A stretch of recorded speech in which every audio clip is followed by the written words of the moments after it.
The train's whistle cut through the afternoon heat like a knife through butter, and Evelyn Cross pressed her forehead against the soot-stained window one last time. Pennsylvania was gone. The green hills, the brick townhouses, the cemetery where her father lay beneath a marker she couldn't afford to maintain, all of it swallowed by distance and desperation. 23 years old, and she'd already lived 3 different lives. The first ended when her mother died, bringing a stillborn brother into the world. Evelyn had been 9. The second ended 6 months ago when her father, a once-respected physician reduced to treating dock workers for pennies, collapsed in their parlor, his heart finally surrendering to years of drink and disappointment. The third life, the one where she tried to hold everything together by taking in sewing work and selling her mother's jewelry piece by piece, ended the morning the landlord nailed an eviction notice to their door, which brought her here, to this, Colorado territory, a place she'd only read about in dime novels that made it sound romantic, all wide skies and second chances. The advertisement had been specific, almost clinical in its honesty. Respectable woman sought for marriage. Must be of sound health and moral character. Ranch life, no Eastern sensibilities. Write to Samuel Garrett, Red Hollow, Colorado territory. She'd written 3 letters before she got one right. Not too desperate, not too proud. Just enough truth to seem honest, just enough omission to seem acceptable. His response came 6 weeks later. Terse, practical. Your circumstances are understood. Arrive before winter. Funds for passage enclosed. The money had been enough for a third-class ticket and little else. She'd spent the last of her own savings on a decent traveling dress, dark blue wool that hid stains well, and sturdy boots that pinched her toes but looked respectable. Now stepping down from the train onto the wooden platform of Red Hollow, she felt the full weight of what she'd done. This wasn't Philadelphia. It wasn't even trying to be. The town sprawled along a single, unpaved street, buildings that looked like they'd been hammered together in a hurry and left to weather into something permanent through sheer stubbornness. A saloon with painted windows. A general store with a crooked sign. A livery stable that smelled like manure and hay from 50 feet away. And dust. Christ, the dust. It coated everything. The boardwalks, the hitching posts, the faces of the men who stopped to stare at her with unconcealed curiosity. She felt their eyes cataloging her like livestock, noting the quality of her dress, the darkness of her hair beneath her bonnet, the way she gripped her carpet bag with both hands. She scanned the platform for Samuel Garrett. His letter said he'd meet her train. Tall, he'd written, dark hair going gray. You'll know me by my horse, a paint mare. Instead, she saw a boy. Couldn't have been more than 14, skinny as a fence post, approaching with his hat in his hands. Miss Cross? Yes? Her voice came out smaller than she intended. She cleared her throat. Yes, I'm Evelyn Cross. I'm Danny. Mr. Garrett sent me to fetch you. Something cold settled in her stomach. Is he delayed? Danny looked at his boots, scuffed the platform with one heel. Ma'am, I think there's been some kind of mix-up. What do you mean, a mix-up? Mr. Garrett's at the hotel, the Red Hollow Inn just down the street. He asked if you'd come see him there. The cold thing in her stomach turned to ice. She followed Danny down the main street, acutely aware of the stairs. A woman passing by with a basket actually stopped walking to get a better look. 2 men sitting outside the saloon nudged each other and grinned. The Red Hollow Inn was barely an inn at all, more like a boarding house with pretensions. The lobby smelled like coffee and tobacco and something vaguely medicinal. A clerk behind the desk glanced up, then quickly away. Danny led her to a door at the end of the hall and knocked. Come in. The man sitting at the small table could have been handsome 20 years ago. Now he just looked worn. Gray stubble, thinning hair, eyes that didn't quite meet hers when she entered. Miss Cross. He didn't stand. Please, sit. She sat, placed her bag at her feet, folded her hands in her lap to keep them from shaking. Samuel Garrett stared at her for a long moment, and she watched his expression shift from assessment to something harder. Disappointment, maybe, or calculation. You're younger than I expected, he said finally. I'm 23. I wrote that in my letter. Yes, you did. He drummed his fingers on the table. You also wrote that you were accustomed to household management. I am. I kept my father's house for 14 years. In Philadelphia. Yes. This isn't Philadelphia, Miss Cross. She felt her spine straighten. I'm aware of that. Are you? He leaned back in his chair, studying her with an expression that made her skin crawl. Because I'm looking at a woman in a city dress with soft hands and probably not a practical skill to her name. Heat flooded her face. I can cook, clean, sew, manage household accounts. I'm educated. I don't need educated. I need capable. I am capable. You look like a stiff wind would knock you over. The words hit like a slap. She sat very still, fighting to keep her voice level. Mr. Garrett, I traveled 2,000 miles on the understanding that we had an agreement. That was before I saw you. Silence. The room seemed to shrink. She heard Danny shifting uncomfortably outside the door. Heard her own heartbeat loud in her ears. You're refusing me. I'm being honest. Ranch life out here, it's hard. Harder than you can imagine. I need a partner who can pull her weight, not some East Coast girl who'll wilt the first time she has to butcher a chicken. You don't know anything about me. I know enough. He stood, pulled an envelope from his vest pocket, and placed it on the table between them. There's enough there for a ticket back east, maybe a bit extra. I'm not trying to be cruel, Miss Cross, but this wouldn't work. She stared at the envelope, at the careful handwriting, her own name written across the front in his precise script. He'd planned this. Had the return fare ready before she even arrived. When does the next train leave? Her voice sounded distant, like it belonged to someone else. Day after tomorrow. Morning. And until then? Mrs. Cooper runs a boarding house 2 streets over. Clean rooms, reasonable rates. I'll cover tonight. He was already moving toward the door, dismissing her. Mr. Garrett. He paused, one hand on the doorknob. She stood, legs unsteady, and picked up her bag. I hope you find what you're looking for. He had the grace to look uncomfortable. I hope you do too, Miss Cross. That's. The boarding house room was small, clean, and utterly depressing. A narrow bed, a washstand, a single window that looked out over an alley. She set her bag down, removed her bonnet, and sat on the edge of the mattress. She didn't cry. Crying required energy she didn't have, required acknowledging the full scope of what had just happened, and if she did that, if she let herself really feel it, she'd shatter into pieces too small to gather. Instead, she opened her bag and took inventory. One change of clothing, undergarments, her mother's hairbrush, a daguerreotype of her parents on their wedding day, a small leather journal that had been her father's, and at the very bottom, wrapped in a handkerchief, the last thing she owned of any value, her mother's silver locket. She could sell it, maybe get enough for a few weeks' lodging while she figured out what came next. Except there was no next. That was the problem. She'd burned every bridge getting here. The few distant relatives who might have taken her in had made their positions clear after the funeral. We have our own troubles, Evelyn. The church ladies who'd brought casseroles and sympathy had stopped visiting once they realized she couldn't repay their charity with anything useful. She'd gambled everything on Samuel Garrett's advertisement, and lost. A knock on the door made her jump. Miss Cross, it's Mrs. Cooper. I've brought you some supper. Evelyn opened the door to find a round-faced woman in her 50s holding a tray with soup and bread. Mr. Garrett paid for tonight's room and board, Mrs. Cooper said, her eyes kind but curious. You eat something, dear. You look about ready to collapse. Thank you. If you need anything, I'm downstairs. The soup was beef and barley, hearty and hot. She ate mechanically, tasting nothing, then lay down fully clothed on top of the quilt. Sleep didn't come. She stared at the ceiling, listening to the sounds of Red Hollow at night. Horses, voices, the distant plinking of a badly tuned piano. Somewhere down the street, a woman laughed. The sound carried through the open window, bright and careless. Evelyn turned her face to the wall. Ook! Morning brought clarity, if not solutions. She counted the money in the envelope Samuel Garrett had given her.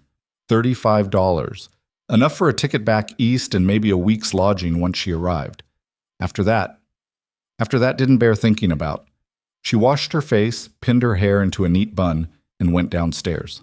The boarding house dining room held a handful of other guests.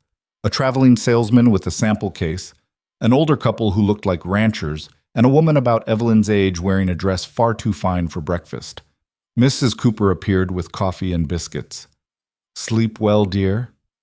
Well enough, thank you. What are your plans today?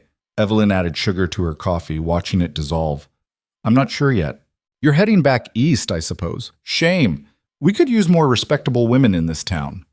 The word respectable hung in the air like an accusation and a lifeline all at once. Mrs. Cooper, is there any work available here? For someone like me? The older woman's expression shifted to something careful. What kind of work are you thinking? I can keep house, cook.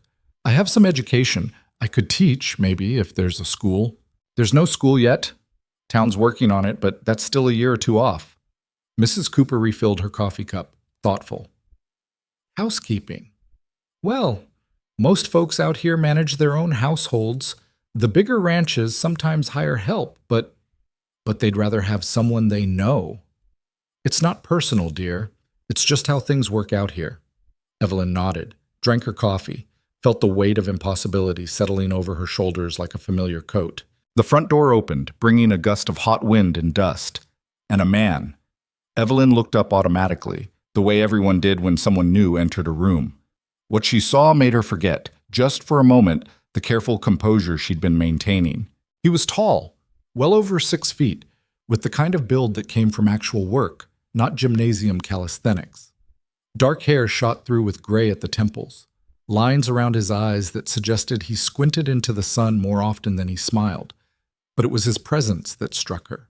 The way he moved with absolute certainty, like the room would rearrange itself to accommodate him rather than the other way around. He removed his hat, nodded to Mrs. Cooper. Morning, Helen. Cole. Coffee? Please. His eyes swept the room, cataloging the guests with the same attention Evelyn had seen ranchers give their livestock. When his gaze landed on her, it didn't linger, but she felt measured nonetheless. He took a seat at a table near the window. Mrs. Cooper brought him coffee and what looked like yesterday's conversation. They spoke quietly, comfortably, like old friends. The woman in the fine dress leaned toward Evelyn. That's Cole Maddox. Owns the biggest ranch in the territory. Oh. Widower, lost his wife 4 years back. Hasn't looked at a woman since, if the gossip's true. She smiled, but it didn't reach her eyes. Half the unmarried women in 3 counties have tried. Waste of time, if you ask me. Evelyn hadn't asked. She returned her attention to her breakfast, except she could feel him there. Like a magnetic pull she couldn't quite ignore, Mrs. Cooper returned to Evelyn's table. Cole's looking for someone to help out at his ranch, actually. His housekeeper left last month to live with her daughter in Denver. Evelyn's head snapped up. What kind of help? Cooking, mostly, keeping the house in order. He's got 6 hands to feed every day, and he's been managing it himself, but she shrugged. Man can't run a ranch and keep house at the same time. Would he consider someone without references? Mrs. Cooper studied her with sharp eyes. You're that desperate? I'm that determined. Something shifted in the older woman's expression. Respect, maybe. Or pity. Wait here. She watched Mrs. Cooper cross to Cole Maddox's table, watched them talk quietly, his eyes flicking toward her once, then away, watched him shake his head. Her stomach sank. But Mrs. Cooper kept talking, put her hand on his arm, said something that made him pause. Finally, he stood, walked over to Evelyn's table.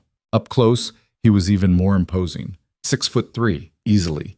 Shoulders that strained his shirt, hands scarred from years of ranch work, and eyes the color of slate, taking her measure with uncomfortable precision. Mrs. Cooper says you're looking for work.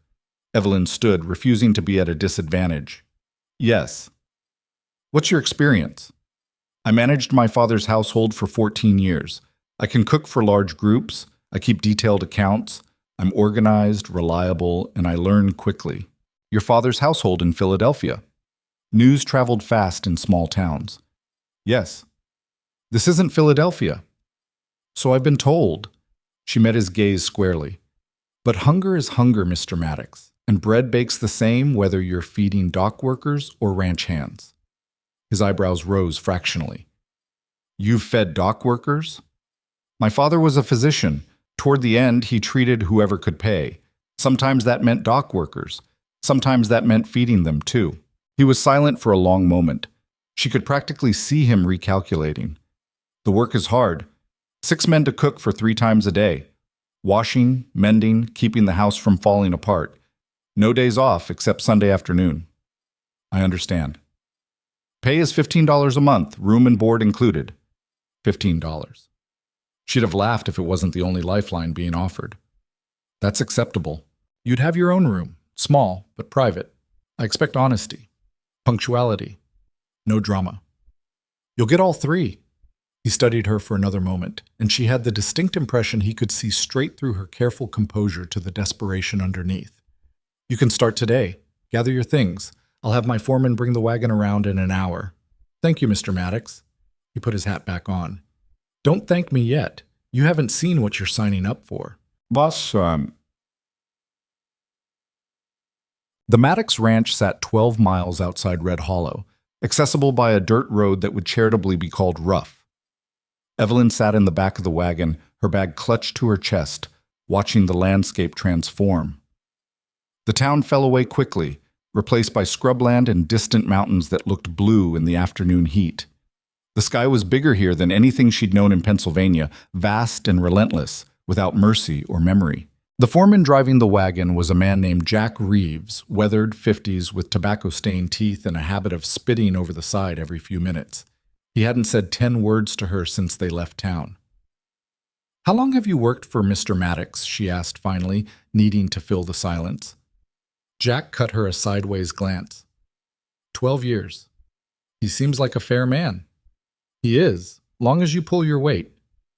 And if you don't, he'll tell you to pack. The bluntness was almost refreshing. At least she knew where she stood. The ranch emerged from the landscape like something inevitable. Main house, barn, bunkhouse, corrals.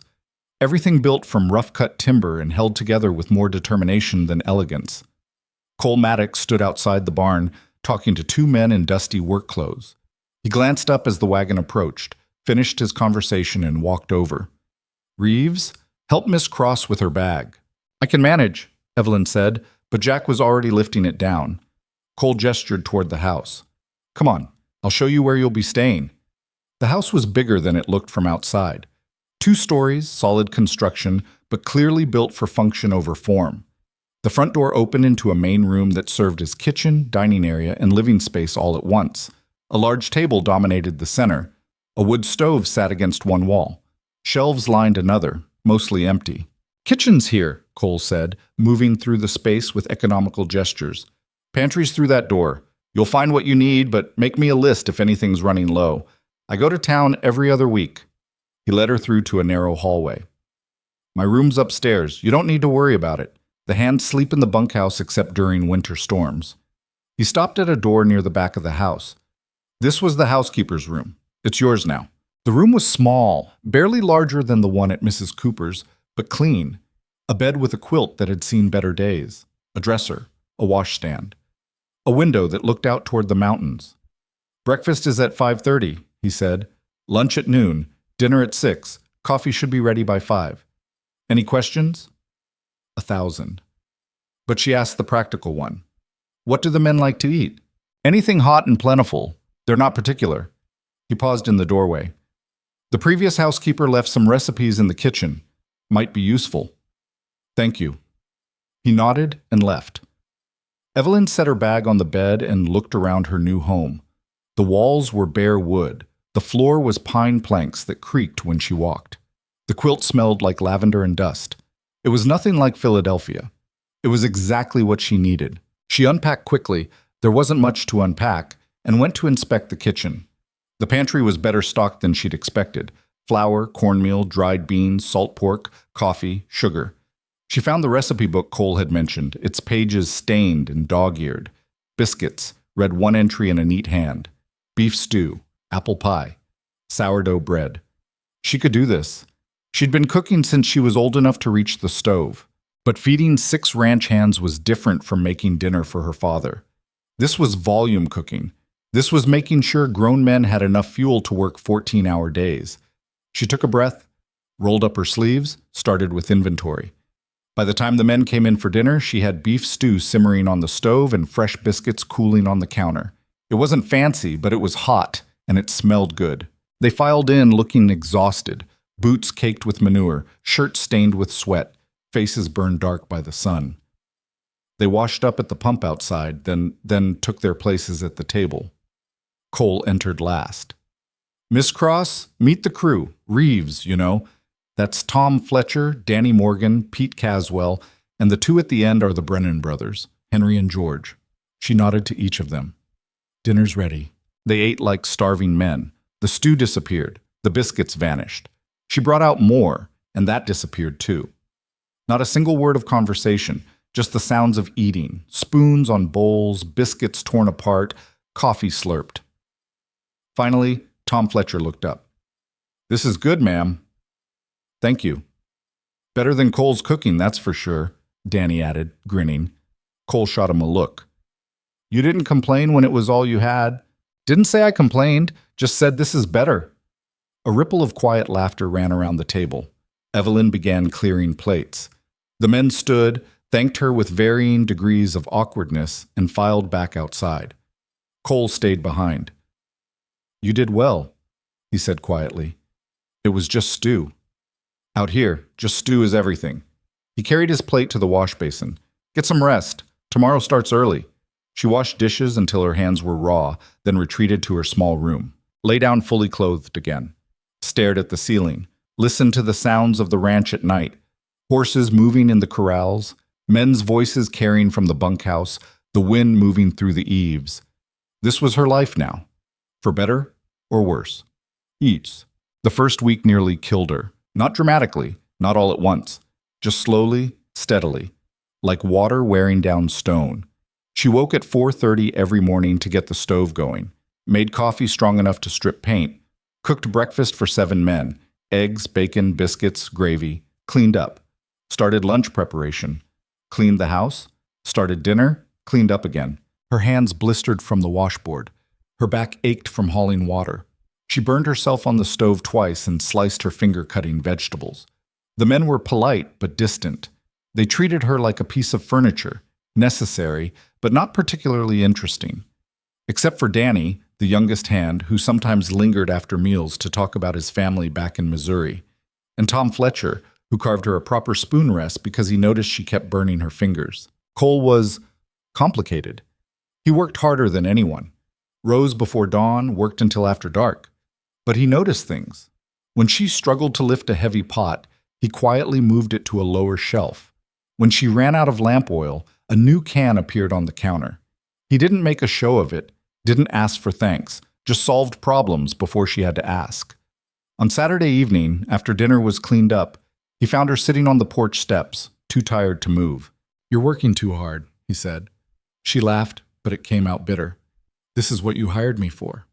I hired you to cook and keep house, not kill yourself." "I'm fine." "You're exhausted."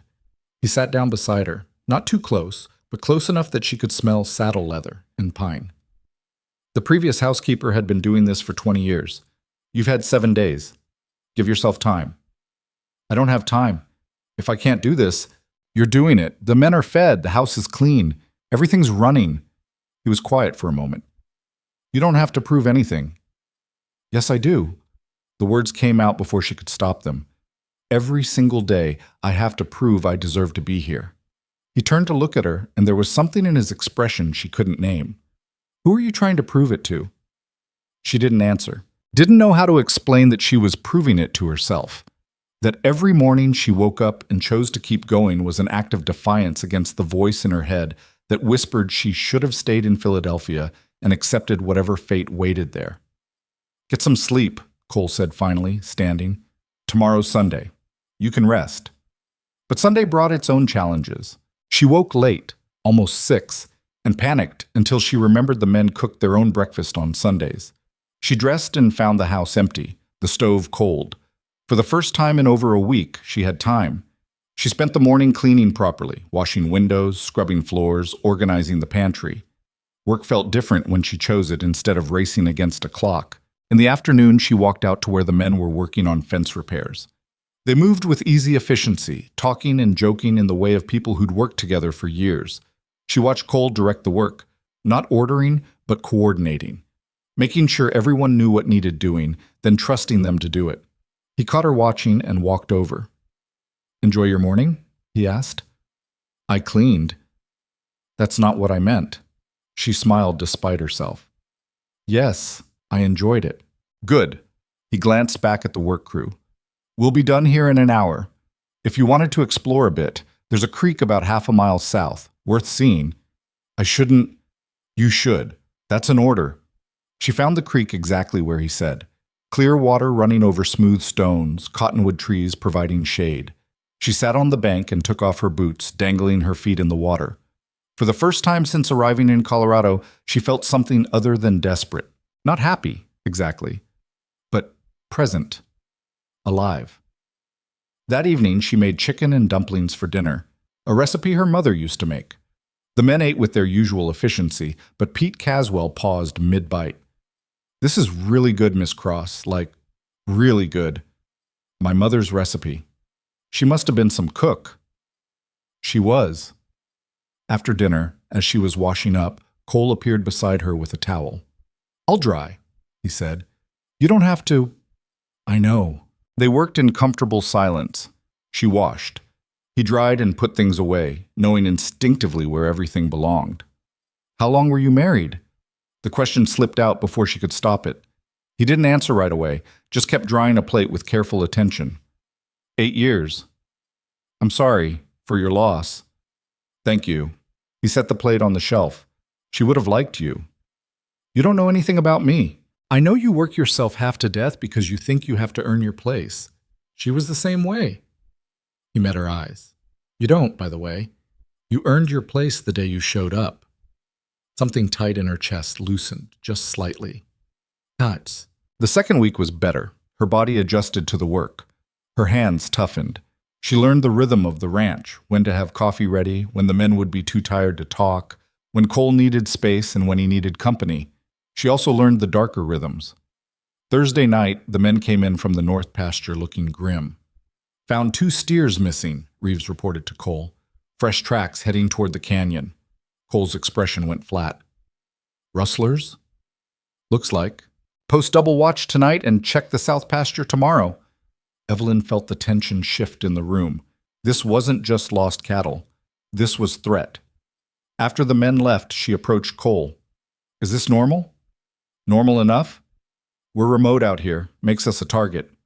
He poured himself coffee with steady hands. Nothing for you to worry about. Should I be worried? No, that's my job. But she saw the way he checked the rifles that night. Saw him standing on the porch long after everyone else had gone to bed, scanning the darkness. Friday brought worse news. 4 more cattle missing. Tom Fletcher found a campsite in the canyon. Recent, deliberately concealed. They're scouting us, Cole said at dinner, his voice controlled but hard. Testing our defenses. So what do we do? Henry Brennan asked. We make it clear we're not easy targets. Double patrols. Keep the cattle closer to the house. And we wait. Wait for what? Cole's smile was cold. For them to make a mistake. That night, Evelyn couldn't sleep. She lay in bed listening to the sounds of the ranch, which now included men on patrol, their footsteps crunching on gravel, their low voices carrying in the darkness. She got up and went to the kitchen, thinking tea might help. Cole was there, sitting at the table with a rifle across his lap. Can't sleep either? He asked. Too quiet. He smiled faintly. I know what you mean. She made tea, offered him a cup. He accepted. They sat in silence, drinking tea at 2 a.m, while the ranch held its breath.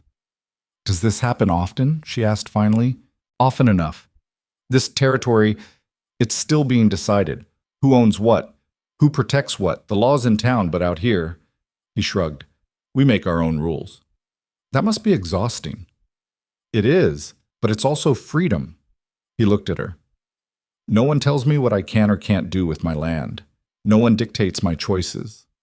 I succeed or fail on my own merit. Is that why you came here? Part of it.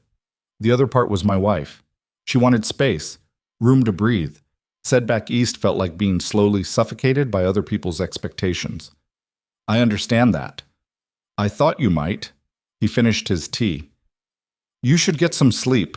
Tomorrow's Friday. The men will want a good breakfast before patrol.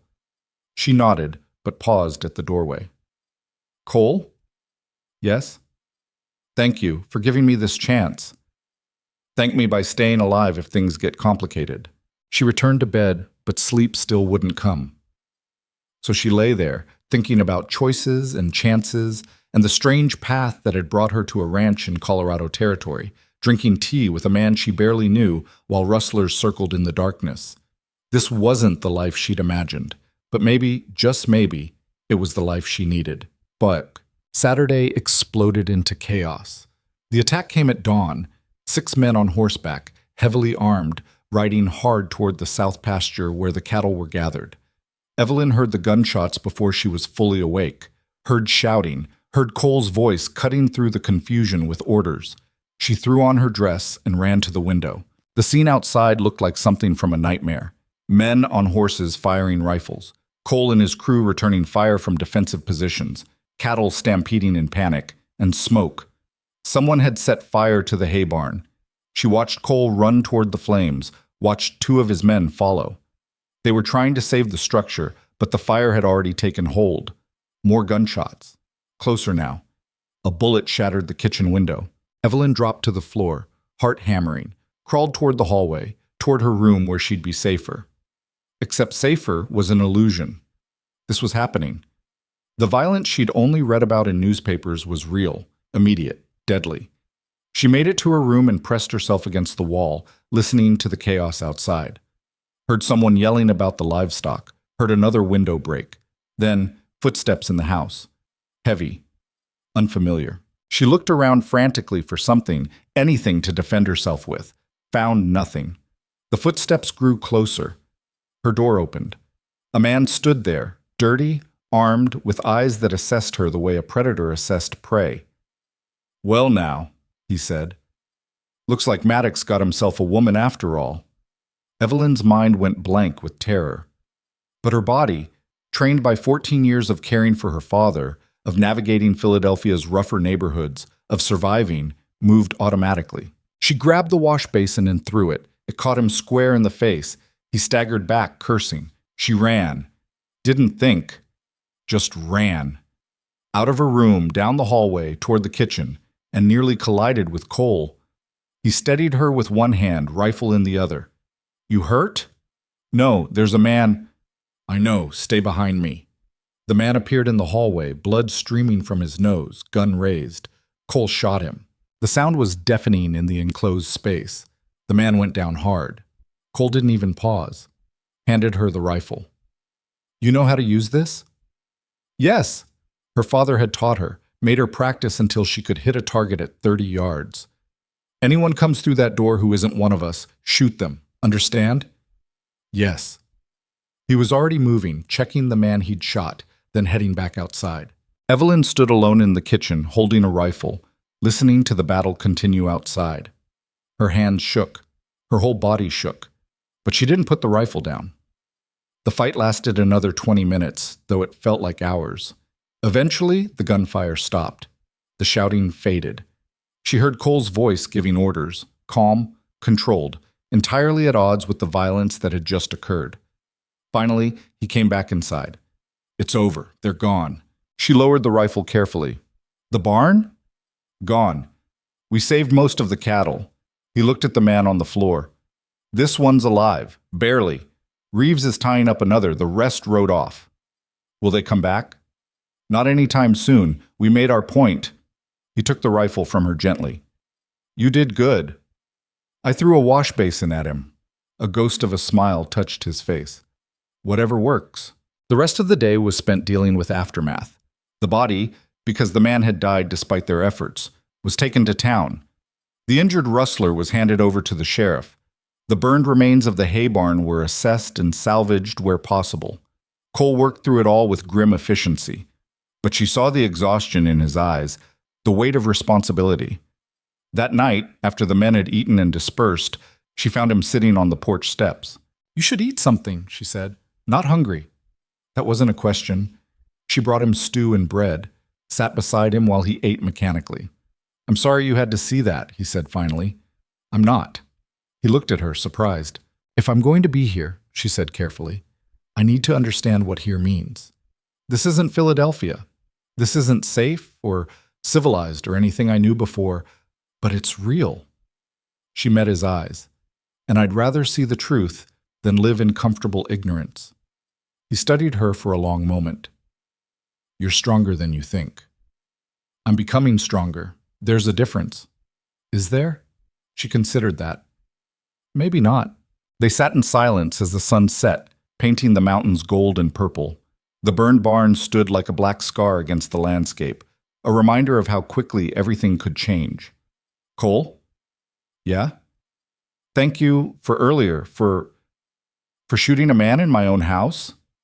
The bluntness startled a laugh out of her. Wrong, probably. Inappropriate, but genuine. For protecting me. That's what I do. Protect what's mine. The word mine hung in the air between them. He didn't clarify. She didn't ask. But something had shifted. They both felt it. The line between employer and employee, between strangers thrown together by circumstance and something more deliberate, had blurred. And neither of them knew quite what to do about it. The week after the attack, the ranch felt different, tighter. Everyone moved with sharper awareness, eyes scanning the horizon more frequently. The men carried rifles everywhere now, even to check fence lines. Cole barely slept. She could hear him on the porch most nights, keeping watch. The burned barn stood as a constant reminder. They'd cleared the debris, but the blackened foundation remained like a scar on the landscape. Evelyn threw herself into work with even more intensity.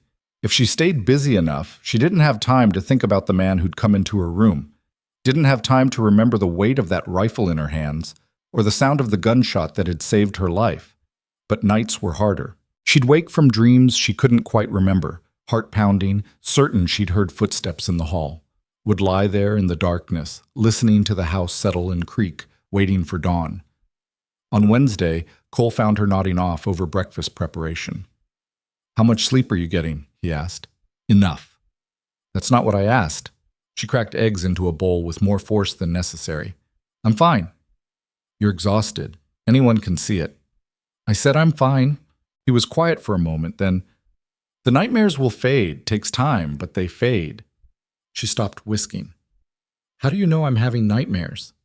Because I had them too. After my first real fight, I was 17. Thought I was invincible until someone shot at me and I realized how thin the line is between living and dying. He poured himself coffee. Took me months to sleep through the night. What helped?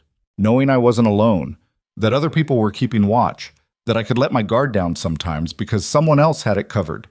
She understood what he was offering. You can't stay up every night. No, but we can take turns. You watch until midnight. I'll take midnight to dawn. That's not my job. Your job is whatever needs doing. Right now, what needs doing is making sure we both get some sleep. He set his cup down. I'll show you the patrol route tonight. That evening, after the men had eaten and gone to the bunkhouse, Cole walked her through the ranch's defensive positions, showed her the sight lines, the vulnerable approaches, where to position herself if trouble came. You really think they'll come back? She asked. Maybe not the same group. But word gets around. People hear there's a ranch with good cattle and minimal defenses. They get ideas. We have defenses now. We have vigilance. Not quite the same thing. He stopped at the edge of the porch, looking out at the darkening landscape. I'm rebuilding the barn next month. Bigger this time. Stone foundation so it won't burn so easy. You'll need help. Got a crew lined up from town. Should take 3 weeks, weather permitting. She leaned against the porch rail. You ever think about giving up? Moving somewhere safer? Every damn day. He said it without hesitation. But then I remember why I'm here. This land. It's mine. Not because someone gave it to me or because I inherited it. Because I worked for it. Built something from nothing. He glanced at her. You understand that. She did. More than he knew. They stood in comfortable silence as night settled over the ranch. Somewhere in the distance, a coyote howled. The horses shifted in the corral. I'll take first watch, Evelyn said. Wake me at midnight. Don't try to be a hero. Wouldn't dream of it. He went inside and she heard him climb the stairs to his room. A few minutes later, she heard the bed creak as he lay down. She settled into the chair he'd positioned on the porch, rifle across her lap. The night was clear, stars scattered across the sky, an impossible density. In Philadelphia, she'd barely been able to see stars through the coal smoke and city lights. Here, they were everywhere. She watched, listened, let her mind wander through the events that had brought her to this moment. If someone had told her 3 months ago that she'd be sitting on a ranch porch in Colorado with a rifle, keeping watch for rustlers, she would have laughed or cried. Probably both. But here she was. At midnight exactly, she went upstairs and knocked softly on Cole's door. "I'm awake," he said. She opened the door. He was sitting on the edge of his bed, already fully dressed, like he'd been waiting. "Anything?" he asked. "Quiet. Saw a fox around 10, that's all." "Good. Get some sleep." She retreated to her own room and, for the first time in a week, fell asleep almost immediately, knowing someone else was watching, knowing she could let go. The next morning she woke naturally at dawn. No nightmares, no panic, just rest. Cole was making coffee when she came into the kitchen. "You look better," he said. "I feel better. Thank you." "We'll keep the rotation going, share the load." It became their routine. She'd watch until midnight. He'd take over until dawn. They'd pass each other in the hallway or on the porch, exchange a few quiet words, then retreat to their separate spaces. But the boundaries between those spaces were getting harder to maintain. She found herself listening for his footsteps, noticing small things, how he took his coffee, what made him smile, the way he'd rub his left shoulder when it ached from old injuries. And she caught him watching her sometimes, not in the way Samuel Garrett had assessed her like livestock, more like he was trying to solve a puzzle he hadn't realized was there. Friday afternoon, while she was hanging laundry, Danny came running from the south pasture. "Miss Cross, Tom's hurt bad." She dropped the sheet she'd been pinning. "What happened?"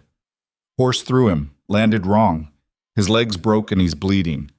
She ran. The south pasture was a quarter mile from the house. By the time she arrived, Tom was on the ground, white-faced with pain, his right leg bent at an unnatural angle. Blood soaked through his pants where bone had broken skin. Cole knelt beside him, applying pressure to the wound. "Reeves, ride to town. Get Doc Sullivan, fast as you can." Reeves was already mounting. He took off at a gallop. Evelyn dropped beside Tom. "Let me see." Cole pulled back, giving her access. The wound was bad. Compound fracture, heavy bleeding, dirt contamination. Without proper treatment, infection would set in within days. Her father's training kicked in automatically. "We need to clean this and stabilize the leg before the doctor arrives. Danny, get me clean water, whiskey, and the sharpest knife from the kitchen. Henry, I need strips of clean cloth. Tear up a sheet if you have to. And someone find me 2 straight pieces of wood, each about 3 feet long." The men scattered. She looked at Tom. "This is going to hurt. A lot." "Just do it," he managed through gritted teeth. Cole stayed beside her. "What do you need from me?" "Hold him steady when I set the bone. He's going to fight." Danny returned with supplies. She cleaned the wound as thoroughly as she could, Tom's screams cutting through the afternoon air. Then she poured whiskey over everything, which made him scream louder. "Ready?" she asked Cole. He positioned himself to hold Tom's shoulders. Henry and George took his arms. Evelyn gripped the broken leg, feeling for the bone alignment. Took a breath. Pulled. Tom's scream turned into unconsciousness. She worked quickly while he was out, aligned the bone, cleaned again, wrapped the wound, then splinted the leg with the wood in cloth strips. By the time she was done, her hands were shaking and her dress was covered in blood. Cole helped her stand. "Where did you learn that?" "My father. He made me assist with procedures. Said I should know how to handle emergencies." "You just saved Tom's leg. Maybe his life." She looked down at Tom's unconscious form. "Let's wait for the doctor before we celebrate." Doc Sullivan arrived 2 hours later. A grizzled man in his 60s who'd been practicing frontier medicine for 30 years.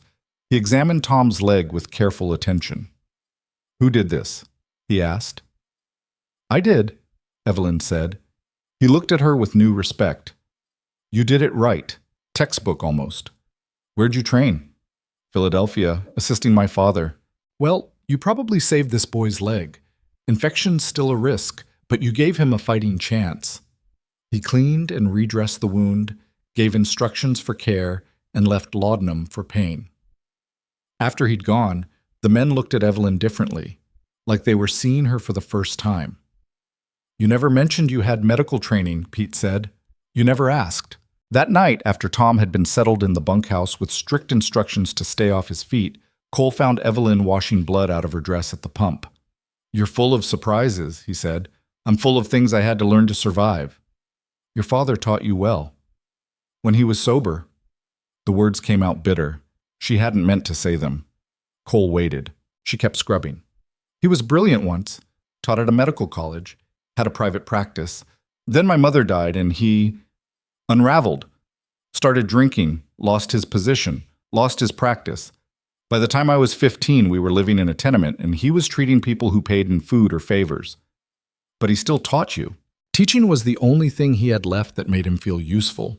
So yes, he taught me everything he knew, made me memorize anatomy texts, practice sutures on pieces of leather, learn which herbs helped with pain and which ones would kill you.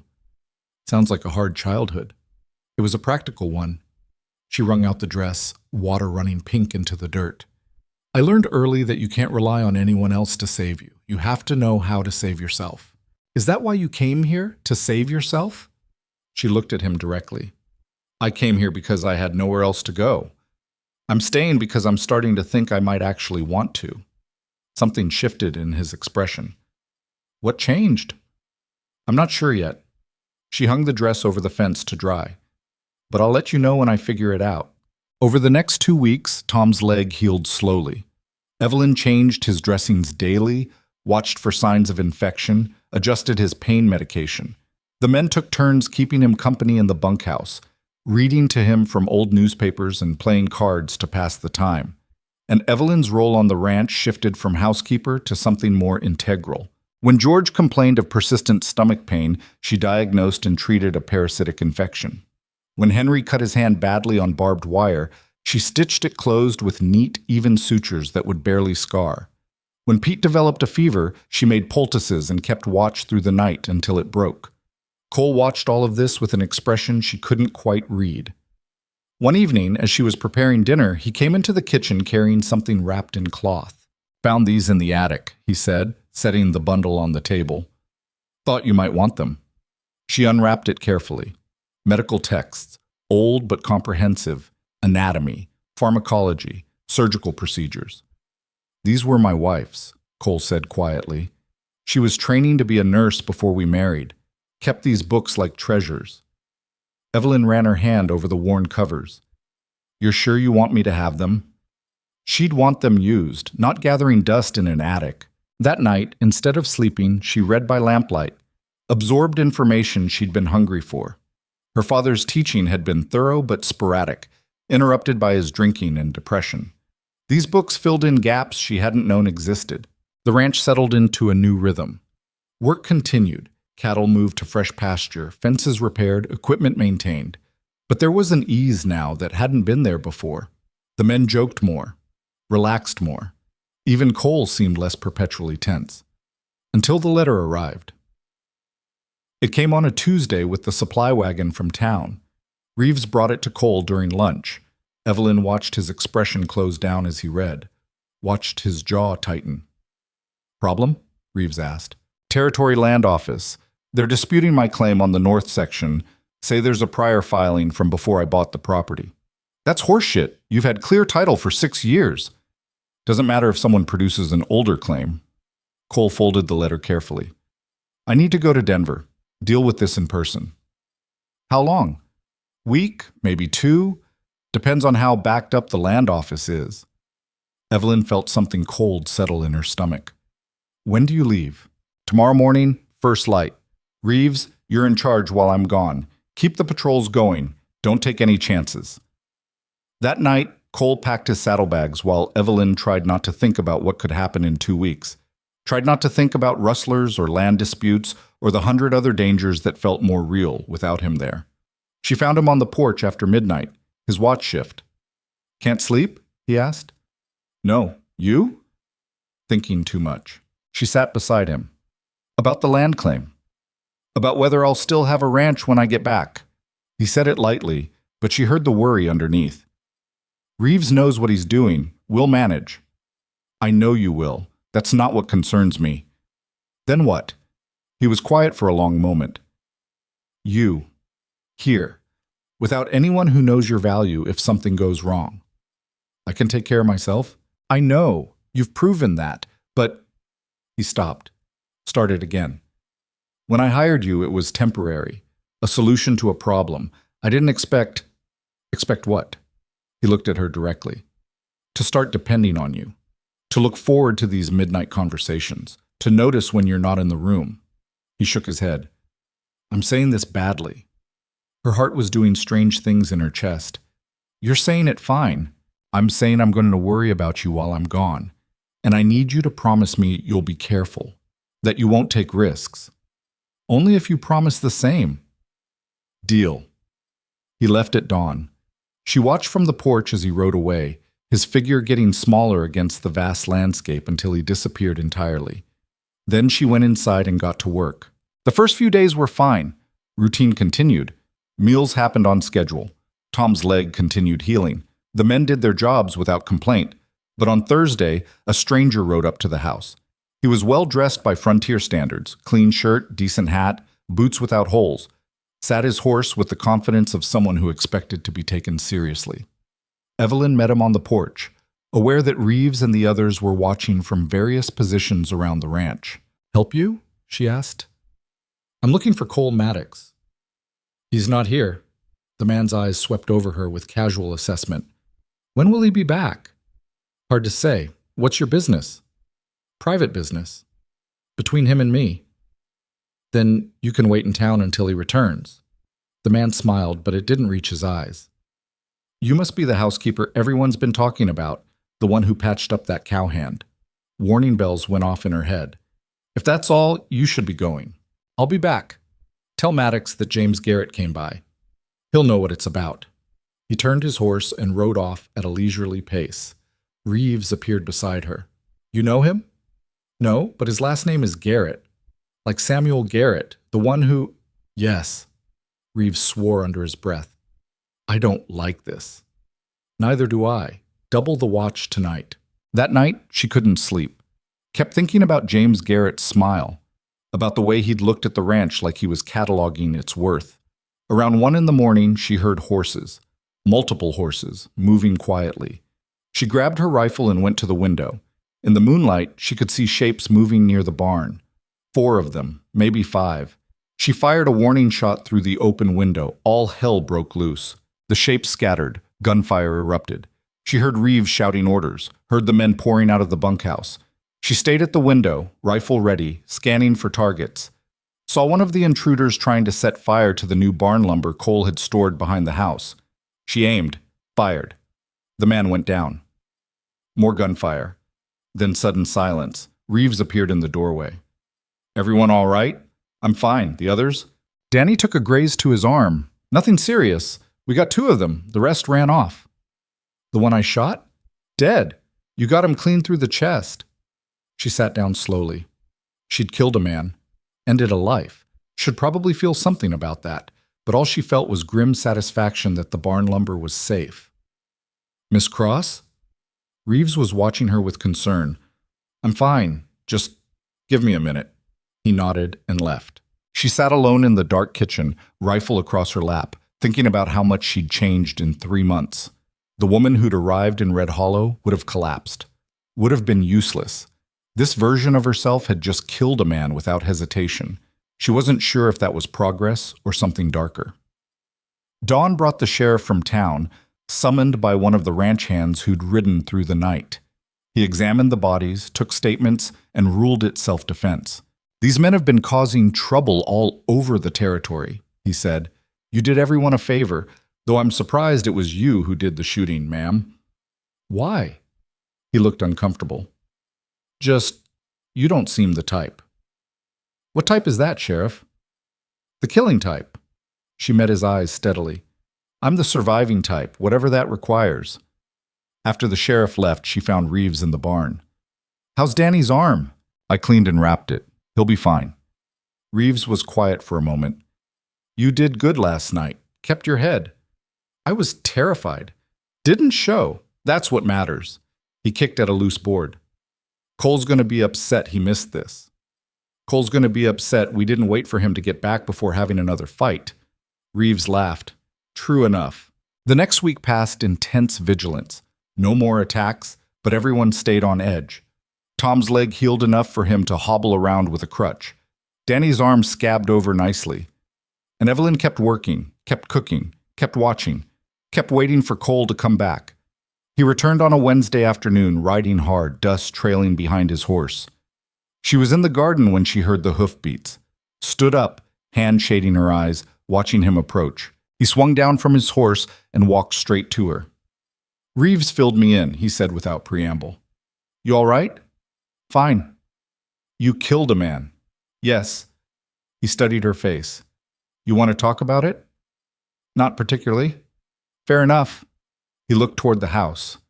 Anything else happen I should know about? James Garrett came by, said you'd know what it was about. Cole's expression went cold. Samuel's brother, land speculator, buys up disputed claims and flips them for profit. Is that what this is? The Denver trip? Yeah, someone filed a competing claim on my north section. Turns out it was James Garrett using a shell buyer. He pulled his hat off, ran a hand through his hair. I got it sorted. Cost me more than it should have, but the land's secure. Good. Evelyn? She waited.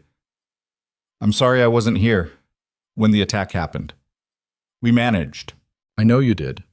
That's not the point. He moved closer. The point is I should have been here. To protect what's mine. There was that word again. Mine. I'm not yours to protect, Cole. Aren't you? The question hung between them. She should say no. Should maintain the careful distance they'd been pretending still existed. Instead, she said, I don't know. Am I? He reached out slowly, giving her time to pull away, cupped her face with one calloused hand. I'd like you to be. Her heart hammered. That's a terrible idea. Probably. I work for you. So quit. And then what? And then we figure it out together. His thumb brushed her cheekbone. I'm not good at this. At saying what I mean, but these last 2 weeks, all I could think about was getting back here. Back to you. Cole, you don't have to say anything now. Just think about it. Think about whether you want this to be temporary or something more. He dropped his hand and walked toward the house, leaving her standing in the garden with dirt under her fingernails and her mind spinning. That night, she lay in bed thinking about choices, about the life she'd left behind and the life she was building, about the difference between running away and running toward, about Cole Maddox and the way he looked at her like she was capable of anything. She'd come to Colorado to escape, to survive. But maybe, just maybe, she was ready to do more than survive. Maybe she was ready to live. She didn't give him an answer right away. Couldn't. The question was too big, the implications too permanent. So she did what she'd always done when life got complicated. She worked. Threw herself into the daily rhythm of the ranch with almost desperate focus. Made bread, mended clothes, checked Tom's leg religiously, organized the pantry twice. Anything to avoid thinking about Cole's hand on her face and the way her whole body had responded to those 5 words. I'd like you to be. But Cole didn't push. Didn't bring it up again. Just went back to running the ranch like nothing had changed, except now there was this charge in the air between them. This awareness. She'd catch him watching her across the dinner table. He'd catch her staring when he came in from the pastures, shirt soaked with sweat, muscles working as he hauled equipment. The men noticed. Of course they noticed. You two need to just talk about it, Reeves said one afternoon when Cole had ridden out to check the north fence line for the 3rd time that week, a job that didn't actually need doing. Evelyn looked up from the beans she was snapping. I don't know what you mean. The hell you don't. He's been walking around here like a man waiting for a verdict, and you've been avoiding him like he's got smallpox. I'm not avoiding him. You asked me to take him his lunch yesterday instead of doing it yourself. You always do it yourself. She had, because riding out to the pasture meant being alone with him, and being alone with him meant having a conversation she wasn't ready for. Mind your own business, Reeves. Can't. This is my business. Happy boss makes for a happy ranch. Tense boss makes everyone miserable. He grabbed a handful of beans and started helping. You afraid of him? No. Afraid of what he's offering? Yes. But she couldn't say that. Couldn't explain that accepting what Cole wanted meant admitting she'd found something worth fighting for. Worth staying for. And if she admitted that, and then lost it, she'd already lost everything once. Wasn't sure she could survive doing it again. "Just give me time," she said quietly. Reeves nodded. "Time's fine, just don't take so much of it that you miss what's right in front of you." That night she made Cole's favorite meal, pot roast with potatoes and carrots, biscuits with honey butter, apple pie for dessert. The men ate with their usual enthusiasm, complimenting everything, then cleared out faster than normal. "Real subtle," Cole muttered as the last one disappeared through the door. Evelyn started clearing plates. "I don't know what you mean." "They're giving us space. Been doing it all week." He stood, carried his plate to the wash basin. "You don't have to do this, you know." "Do what?" "Try to make up your mind by feeding me to death." Despite herself, she smiled. "Is it working?" "No, but I appreciate the effort." He leaned against the counter, watching her wash dishes. "Can I ask you something? You're going to whether I say yes or not." "Fair point. What are you afraid of?" She kept scrubbing the same plate, the motion giving her hand something to do. "That I'm making another mistake. That I'm choosing something because it's available, not because it's right. Like Samuel Garrett." "Yes. I answered his advertisement because I was desperate, because I needed an escape, not because I wanted to build a life with him specifically." "And you think that's what this is? Desperation?" "Isn't it? I'm still the same woman who showed up here with nothing. Still the same woman who needs this job to survive." "No." He said it firmly. "You're not. That woman was running. You stopped running weeks ago." She set the plate down carefully. "How do you know?" "Because I watched you do it. Watched you go from someone who flinched at loud noises to someone who shoots straight when rustlers attack. Watched you go from scared to steady." He moved closer. "You think I'd ask you to stay if I thought you were just trying to survive? I need a partner, Evelyn. Someone who chooses to be here. Not someone who's trapped." "I don't feel trapped." "Then what do you feel?" She turned to face him fully, terrified. "That this is real. That you mean it. That I might actually get to have something good and solid and then lose it anyway because that's how my life works." His expression softened. "I can't promise you won't lose things. Can't promise this will be easy or safe or anything other than hard work on a ranch in the middle of nowhere. But I can promise you won't lose me by choice. If I'm in, I'm all in. That's how I'm built." "I know. That's what scares me." "Why?" "Because you deserve someone who's all in too. And I don't know if I know how to be that person." He reached out slowly, took her wet, soapy hands in his. "Then learn. We'll learn together." She looked down at their joined hands. His were scarred, calloused, permanent evidence of years of hard labor. Hers were softer, but getting harder, marked with small burns and cuts from kitchen work. Different histories, same trajectory. "I need more time," she said finally. "Take it. I'm not going anywhere." He squeezed her hands once, then let go and left her standing alone in the kitchen with her thoughts and the dirty dishes. The next 2 weeks were an exercise in patience for both of them. They danced around each other carefully, maintaining their routines while navigating this new territory. The midnight watch shifts continued. The quiet conversations on the porch continued. But now there was possibility humming underneath every interaction. Tom's leg healed enough for him to return to light work.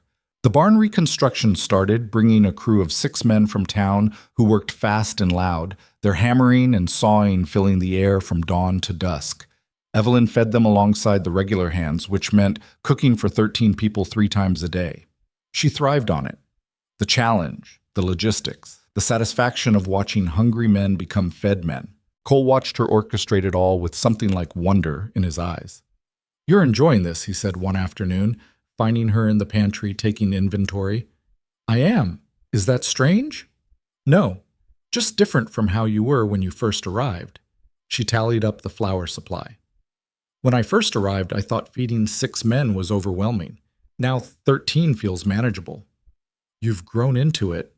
Or maybe I just stopped thinking about what I couldn't do and started focusing on what I could. She made a note to order more sugar. Either way, I'm not the same person who stepped off that train. "No, you're better." She looked at him. "Am I?" "You tell me. Do you feel better?" She considered that honestly. 3 months ago, she'd been drowning, trapped by circumstances she couldn't control, desperate for any way out. Now she was cooking for 13 men on a ranch in Colorado Territory, patching up injuries, keeping watch for rustlers, and having feelings for a man who made her think about futures instead of just survival. "Yes," she said finally. "I feel better, stronger, more like myself than I've been in years." "Good. Hold on to that feeling." She did. Held on to it through the long days of work, through the midnight conversations, through the moments when Cole would brush past her in the kitchen and her whole body would wake up in ways she'd almost forgotten were possible. The barn took 3 weeks to complete. When it was finished, stone foundation, solid timber frame, new roof, the crew from town packed up and headed back, leaving the ranch quieter but transformed. The structure stood as proof that damage could be repaired, that what was destroyed could be rebuilt stronger. Evelyn stood looking at it one evening after the work crew had left. Cole came to stand beside her. "What are you thinking?" "That it's beautiful, in a functional sort of way." "You sound like my wife. She always said the most beautiful things were the ones that worked." It was the first time he'd mentioned his wife without pain shadowing his voice. Evelyn glanced at him. "You don't talk about her much." "No, for a long time it hurt too much. And then it felt disloyal somehow, like moving on meant forgetting. But you don't feel that way anymore.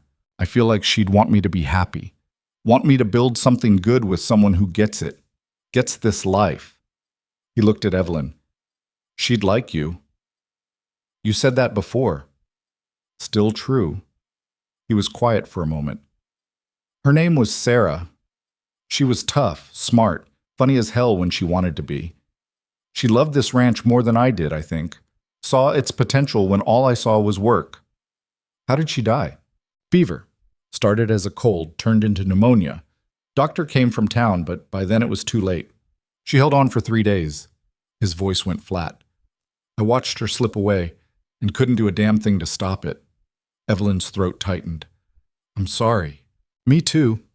For a long time I was angry at the ranch, at the territory, at myself for bringing her out here." He turned to face her. "But then you showed up, and I started remembering why Sarah loved this place, started seeing it through fresh eyes. Your eyes. Cole, I'm not asking you to replace her. Can't replace what's gone. But I'm asking you to build something new with me. Something that's ours." She wanted to say yes. The word was right there, pressing against her teeth. But something held her back. Some last shred of self-preservation that whispered this was too good, too right, which meant it would inevitably fall apart. "I'm still thinking," she said. He nodded. "I'll wait." 2 days later, James Garrett came back. This time he brought 5 men with him. Rode up to the house like he owned the place, his entourage fanning out in a show of force. Evelyn was in the kitchen when Reeves came running. "Garrett's here, with company. Armed company." She wiped her hands on her apron. "Where's Cole?" "South pasture with Danny and Pete. Won't make it back in time." She walked onto the porch. Garrett sat his horse at the edge of the yard, smiling that same cold smile from his first visit. "Miss Cross, pleasure to see you again." "Can't say the same. State your business." "I'm here to make Mr. Maddox an offer. Since he's not available, perhaps you can relay it." "I'm not his secretary." "No, you're his—" Garrett paused deliberately. "Housekeeper, though rumor has it you've been aspiring to more than that." Heat flooded her face. "My relationship with Mr. Maddox is none of your concern. It is when it affects business. You see, I'm prepared to make a generous offer for this property. Cole's had a good run, but land values are rising. He could sell now, make a tidy profit, start fresh somewhere else." "He's not selling." "You speak for him now?" "I know him well enough to know he'd never sell. This ranch is his life's work." Garrett's smile widened. "Things change. Men change their minds when the right pressure is applied." The threat was unmistakable. Reeves moved closer to Evelyn's side. Behind him, Tom appeared with his rifle, still limping slightly but steady enough. Henry and George emerged from the barn, tools in hand that could double as weapons. "I think you should leave," Evelyn said quietly. "I think I'll wait for Cole. Have this conversation man to man. Then you'll be waiting a while. And my boys here don't take kindly to uninvited guests who show up making threats." One of Garrett's men shifted in his saddle, hand moving toward his gun. Tom cocked his rifle. The sound was very loud in the sudden silence. Garrett held up a hand. "Easy now. No need for unpleasantness. We're all civilized people here. Civilized people don't show up with armed escorts, Reeves said. Civilized people also know when they're overmatched. Garrett looked pointedly at the ranch hands. You've got what, 5 men here? I could have 20 by tomorrow. And Cole's got friends in 3 counties who'd ride here if he sent word, Evelyn said, voice steady despite her hammering heart. Friends who don't appreciate land speculators trying to intimidate honest ranchers. You want a war, Mr. Garrett? Because that's what you'll get. For a long moment, Garrett just stared at her, reassessing. Then he laughed. You've got spine, I'll give you that. My brother was a fool to turn you away. Your brother was a coward who couldn't handle a woman with backbone. Careful, Miss Cross, you're making this personal. You made it personal when you threatened Cole's home. Now get off this property before my boys decide you're not leaving voluntarily. Garrett's smile faded. Tell Maddox we'll be seeing him, real soon. He wheeled his horse and rode off, his men following. Evelyn stood on the porch until they were out of sight, then her knees went weak. She sat down hard on the top step. You all right? Reeves asked. Fine, just give me a minute. Tom sat beside her. That was either the bravest or stupidest thing I've ever seen. Probably both. You think he'll come back? Yes. Men like that don't make threats they don't intend to follow through on. Cole rode up 20 minutes later, took one look at Evelyn's face, and knew something had happened. Talk, he said. She told him everything. Watched his expression go from concerned to furious. He threatened you, on my property. He threatened the ranch. I just happened to be standing there. Same thing. He paced the porch like a caged animal. I should ride into town right now, have it out with him. That's exactly what he wants. He's trying to provoke you into doing something stupid so he can claim self-defense or have you arrested for assault. So what do I do? Wait for him to make his move? We prepare. Shore up our defenses. Make it clear we're not easy targets. She stood, legs steady again. And we make sure everyone knows what's happening. Word gets around fast in small towns. Let people know James Garrett is trying to intimidate you off your land. Put pressure on him from the community. Cole stopped pacing. When did you get so tactical? Somewhere between shooting rustlers and facing down land speculators, I guess. He moved closer, cupped her face with both hands this time. You're incredible. You know that? I'm terrified. Doesn't show. That's what makes you incredible. He pressed his forehead to hers. I won't let him hurt you or take this place. I swear it. Don't make promises you can't control. Watch me. He kissed her then. Not asking permission, not gentle, just pure want and frustration and fear channeled into connection. She kissed him back. Let herself fall into it. Let herself feel everything she'd been holding back. When they finally broke apart, both breathing hard, he said, I need your answer, Evelyn. Need to know if you're in this with me. Because what's coming, I can't do it alone. She looked into his eyes, saw the same fear she felt, the same desperate hope, and made her choice. I'm in, all the way in, whatever comes. His smile was like sunrise. Yeah? Yeah. But if we're doing this, we do it right. No more dancing around it. No more pretending I'm just the housekeeper. What are you then? Yours. If you'll have me. He kissed her again, slower this time, thorough, like he was memorizing the taste of her. I'll have you, he murmured against her mouth. Every way there is. They married 3 days later, not because of romance or tradition, but because it was practical, legal. A married woman had more rights than an employee, more claim to defend the property, more standing in the community. But it was also real. The vows Cole spoke in the small church in Red Hollow, with Reeves and the crew as witnesses, came from somewhere genuine. I take you as my wife, my partner, my equal in all things. What's mine is yours. What we build together. Evelyn's vows were simpler. I choose this. Choose you. Choose this life. Not because I have to, because I want to. The preacher pronounced them married, and Cole kissed her there in front of everyone. Not performative, just sure. The crew cheered. Mrs. Cooper cried. Even the preacher looked moved. They had a small celebration at the boarding house. Mrs. Cooper insisting on making a cake, the men insisting on making toast that got progressively more embarrassing. Cole endured it with good humor until Reeves started telling stories about his courting days, at which point he stood and announced they were leaving. "It's 4 in the afternoon," Tom protested, "and it's my wedding day. I'll do what I want." More cheering, more ribald comments. Evelyn's face burned, but she laughed anyway. The ride back to the ranch was quiet, comfortable. Cole held her hand the whole way. "You having second thoughts?" he asked as they approached the house. "No? You?" "Hell no. Best decision I've made in years." Inside, the house felt different. Looked the same furniture, same layout, but the energy had shifted. This wasn't just a place she worked anymore. This was home. Her home. Theirs. Cole led her upstairs. Not to the small room she'd been using, but to his room, the one she'd never entered. It was spare, functional. A large bed, a dresser, a wardrobe.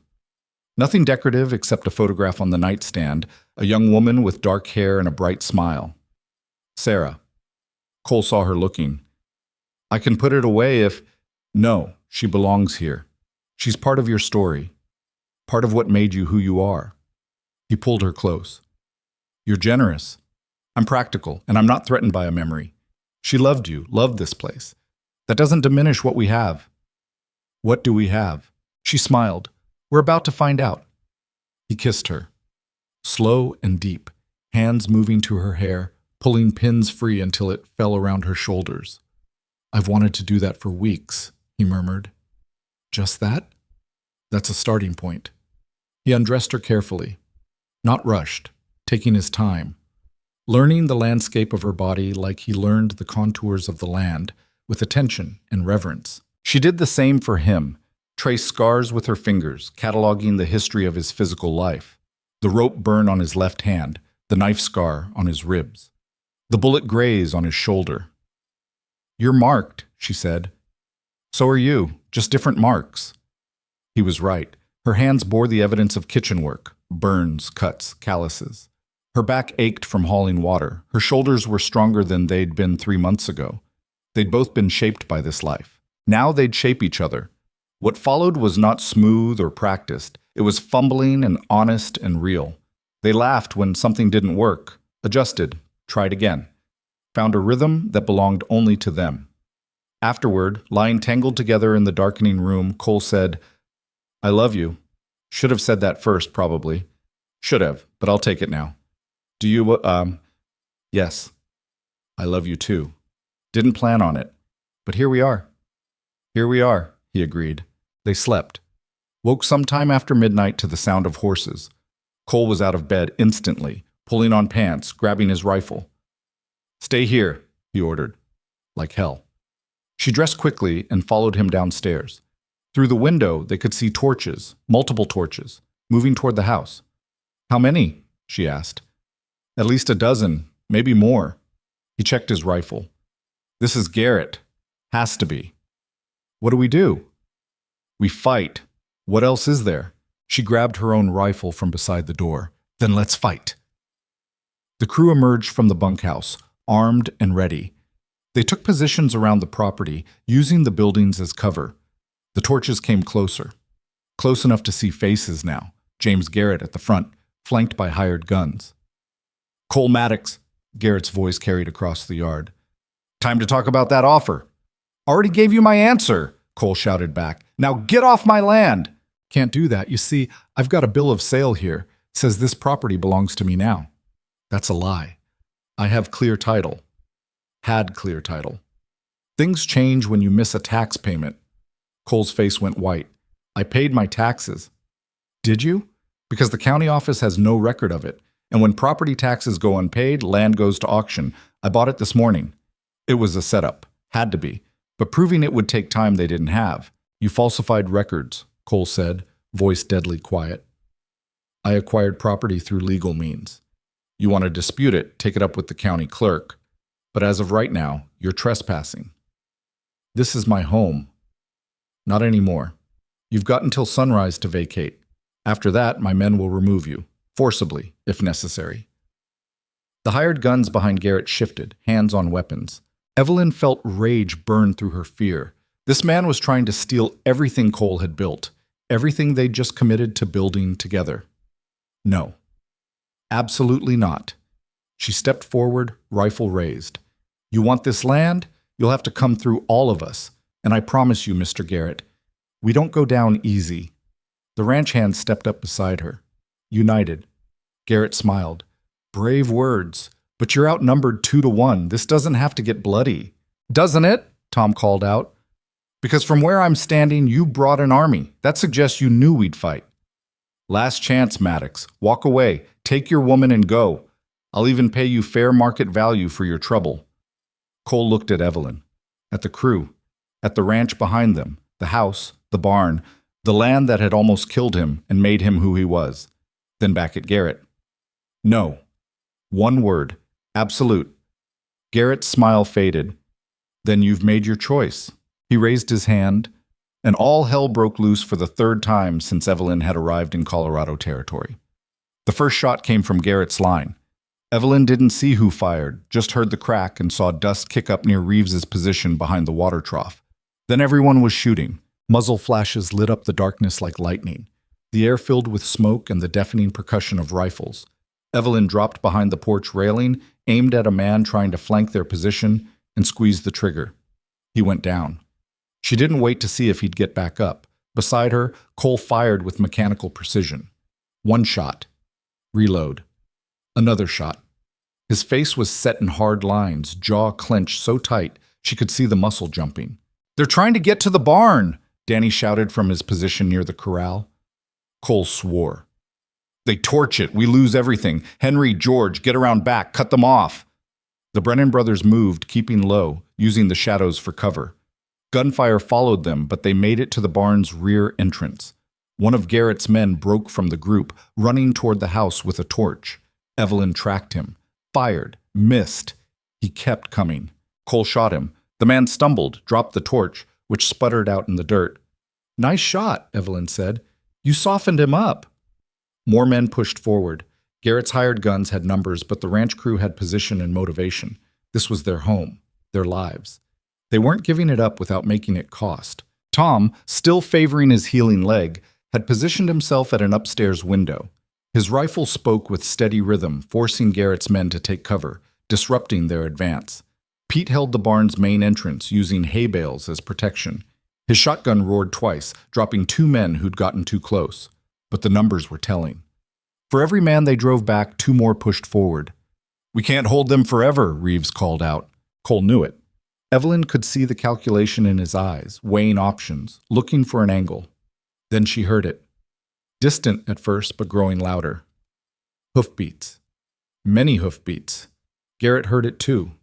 His smile faltered. A group of riders emerged from the darkness, at least 20 of them.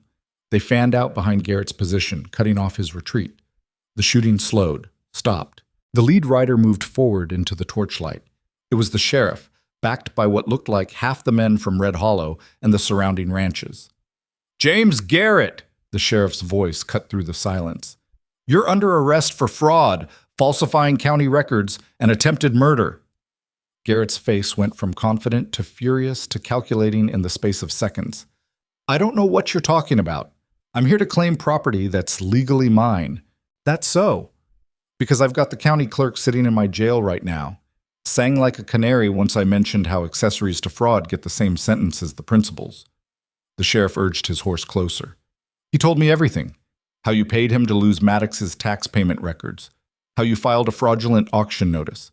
How you bought property that was never actually for sale. You can't prove any of that. Don't have to. He already confessed. Signed a statement. The sheriff's smile was cold. Your brother Samuel's in a cell next to him, by the way. Seems his conscience got the better of him when he heard you were planning to kill people over this land grab. Came to me this afternoon with the whole story. Evelyn felt Cole tense beside her. Samuel had helped them? The same man who'd rejected her on sight? Garrett's hired guns were looking at each other now, uncertain. The job had been to intimidate, maybe rough up some ranch hands. Nobody had signed on for a murder charge. Drop your weapons, the sheriff ordered. All of you, or I'll deputize every man here and we'll end this the hard way. For a long moment, nothing happened. Then one of the hired guns dropped his rifle. Then another. Within seconds, the whole group was disarmed. Garrett sat his horse, isolated, his face twisted with rage. This isn't over, Maddox. Yeah, it is. Cole stepped off the porch, rifle still in hand. You tried to steal my land, tried to kill my people. You'll be lucky if you don't hang. I'll be out in 6 months. Men like me always are. Maybe, but you'll never set foot on my property again, and everyone in this territory will know what you are. That's a sentence that doesn't end. The sheriff's men moved in, shackling Garrett and his crew. The would-be land thief went quietly, but his eyes promised violence deferred, not abandoned. After they'd been led away, the sheriff rode over to Cole and Evelyn. You two all right? We're standing, Cole said. That counts for something. It was Mrs. Cooper who raised the alarm. She was in town earlier, heard Garrett bragging to his men about running you off by morning. Came straight to me. The sheriff glanced at the ranch, the scattered evidence of the fight. You've got good people watching out for you.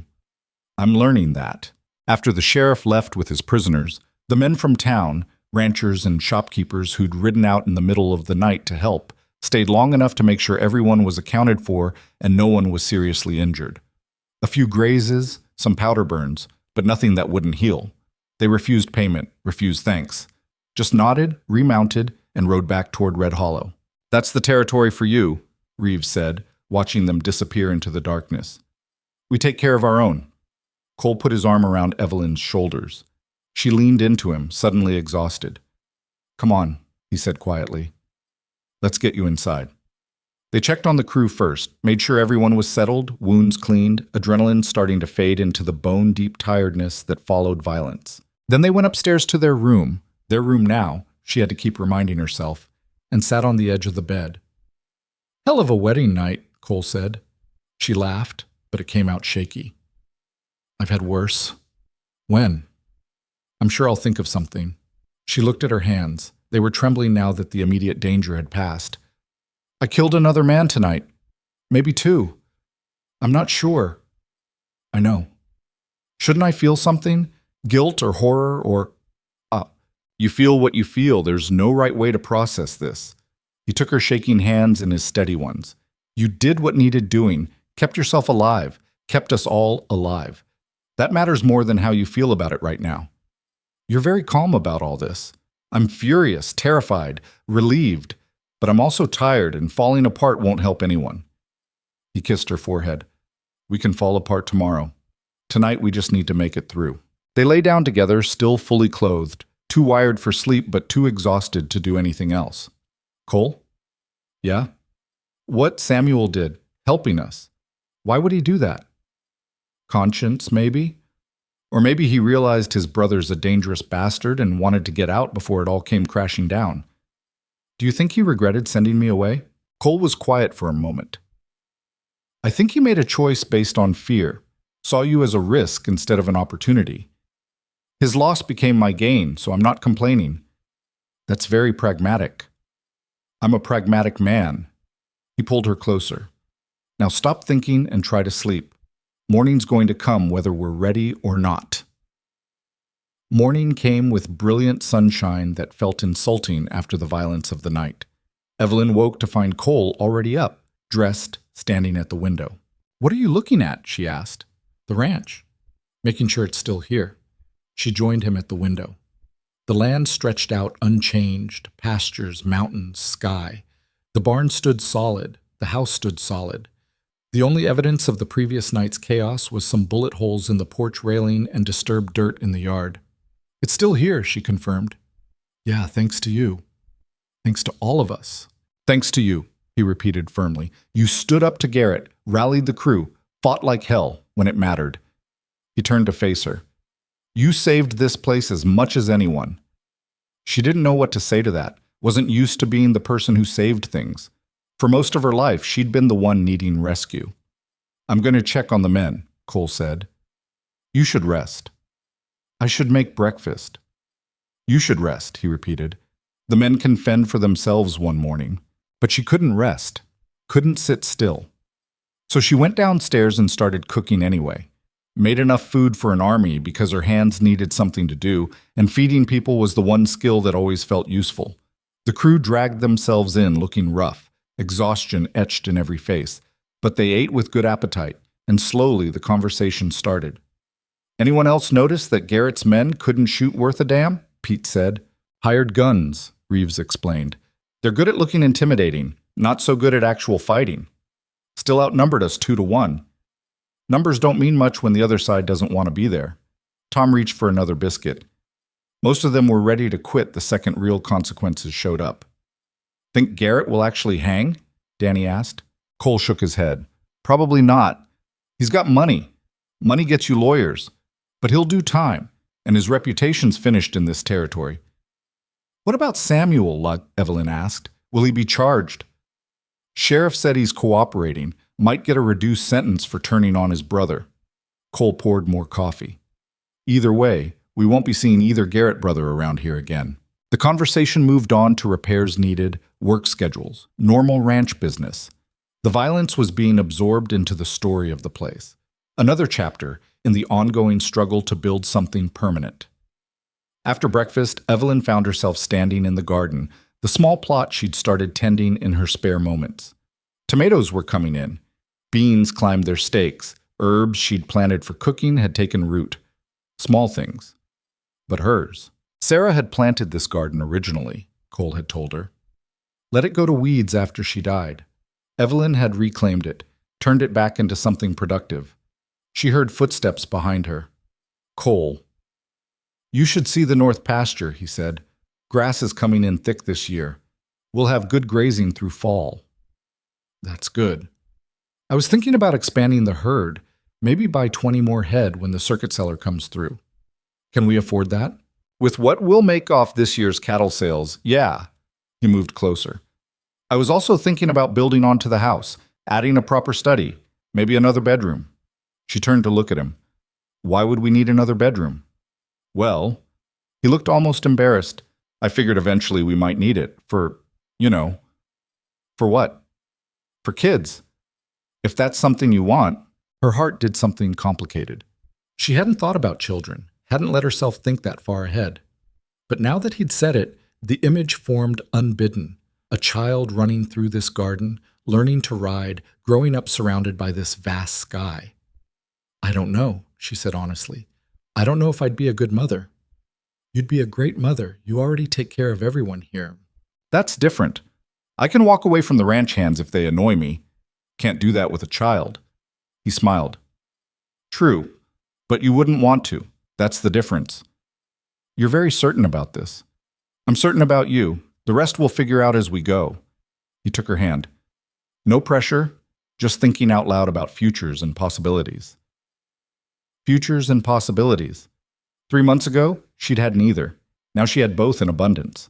Ask me again in a year, she said, when we've survived a full winter and I know what I'm really signing up for. Deal.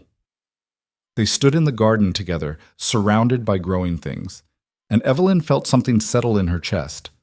Not happiness exactly. Happiness seemed too simple for what she felt. More like rightness. Like pieces clicking into place. The next weeks fell into a new rhythm. The hired guns who'd been wounded but not killed were tried and sentenced. Garrett was sent to the territorial prison for 7 years. Samuel got 2 years for his role in the fraud, reduced because of his cooperation. The story spread through the territory.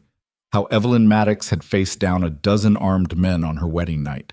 How the community had rallied to protect one of their own. How the Maddox Ranch had become something more than just a piece of property. It had become a symbol.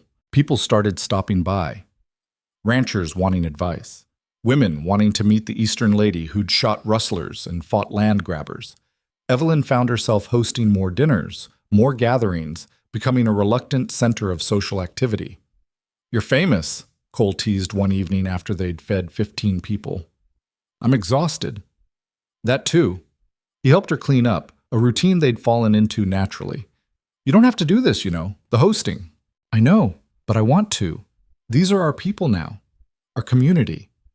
When did that happen? You deciding they were our people? She thought about it. Probably the night they rode out to help us, the night I realized we weren't fighting alone. He kissed the top of her head. You're going to make me soft. You were always soft, you just hide it better than most. Summer faded into fall. The cattle sale went well, better than Cole had projected. They bought the additional head, expanded the herd, made improvements to the property. Evelyn kept treating injuries and illnesses as they came up, kept cooking, kept managing the household with increasing confidence. And at night, she and Cole would sit on the porch, watching the stars, talking about everything and nothing.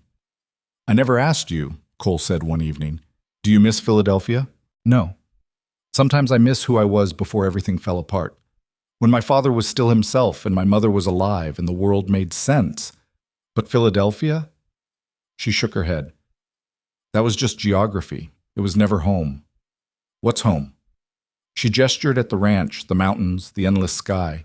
"This, all of this, the work and the danger and the beauty." She looked at him. "You." He didn't say anything for a long moment. Then, "I used to think home was just a place, the ranch, the land, something you could build and defend and own. Sarah taught me it was more than that. It was people, connection, belonging. And now?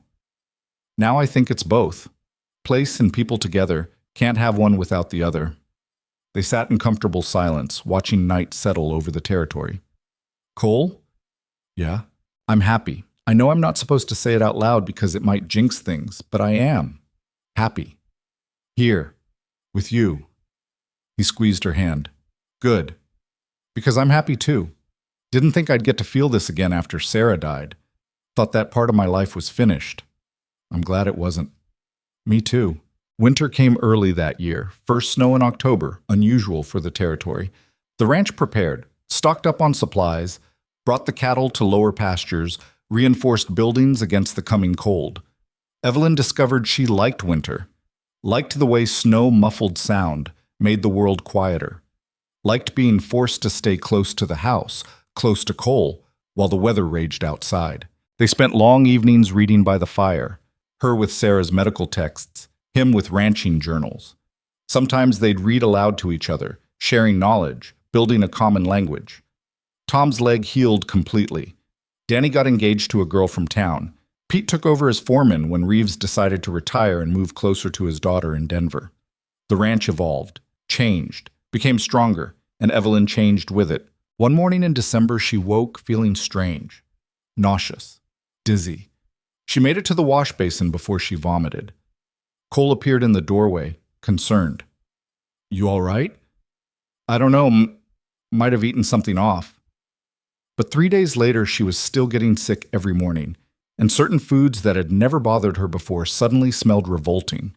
She did the calculations, checked the calendar, felt her breasts, which were tender.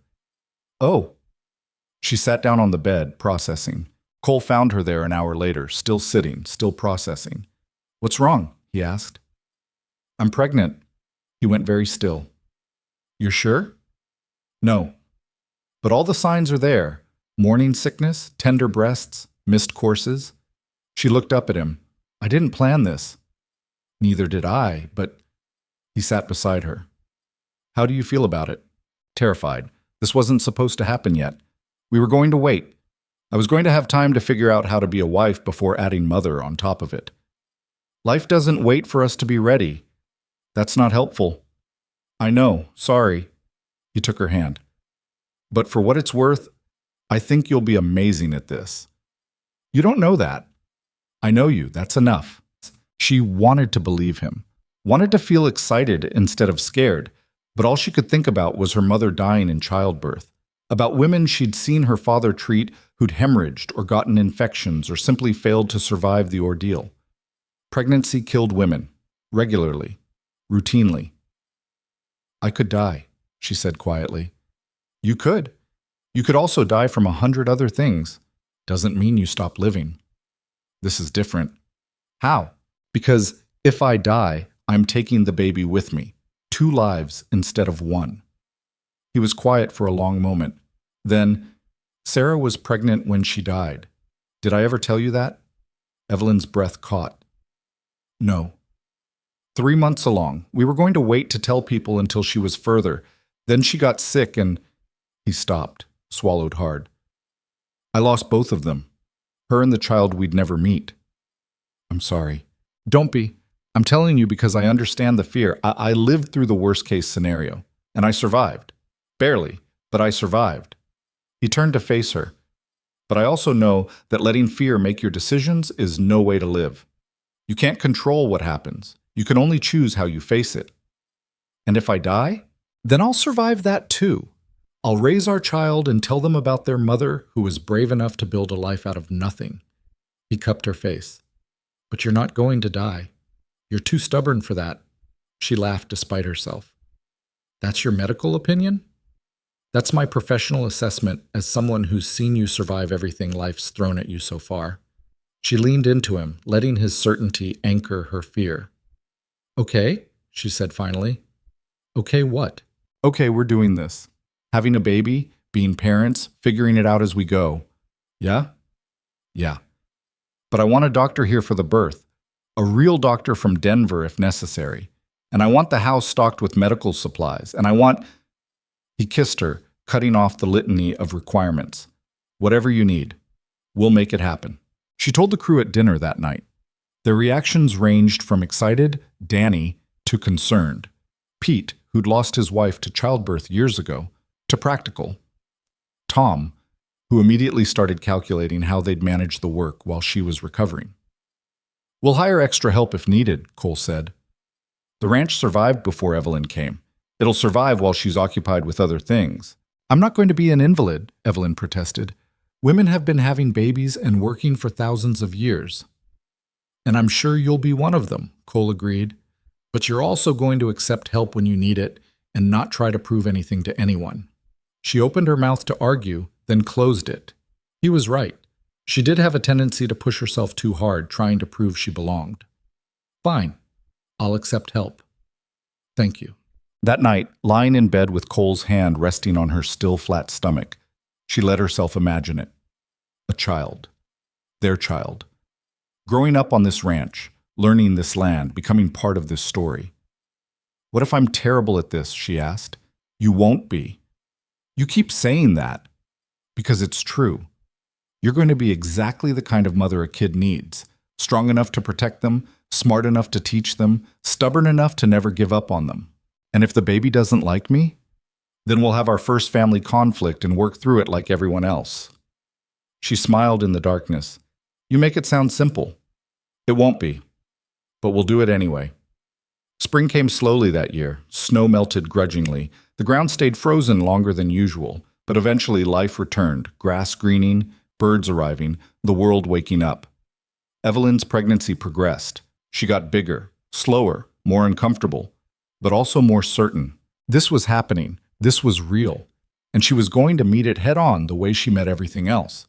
The doctor arrived from Denver in May, a competent woman named Dr. Catherine Brennan, who'd trained in Boston and practiced frontier medicine for 15 years. Your wife's in excellent health, she told Cole after examining Evelyn. Strong, good muscle tone, no complications I can detect. When? Cole asked.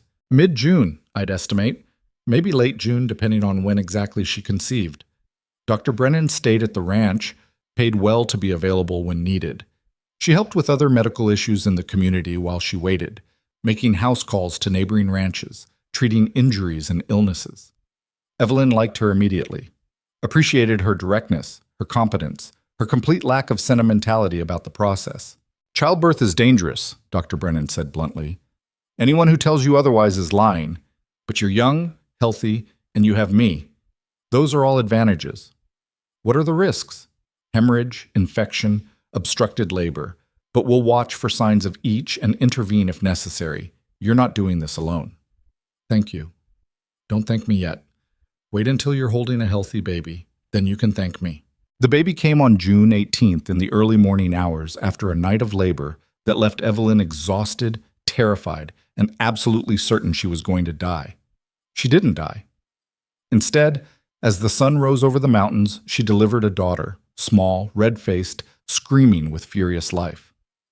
Dr. Brennan cut the cord, cleaned the baby, and placed her in Evelyn's arms. Perfect, the doctor announced. 10 fingers, 10 toes, healthy lungs. Well done. Cole stood beside the bed, tears streaming down his face, looking at his daughter like she'd hung the moon. She's beautiful, he managed. She's loud, Evelyn said, but she was smiling. Couldn't stop smiling. What should we name her? Cole asked. Evelyn looked down at the tiny face, the dark eyes already alert and curious.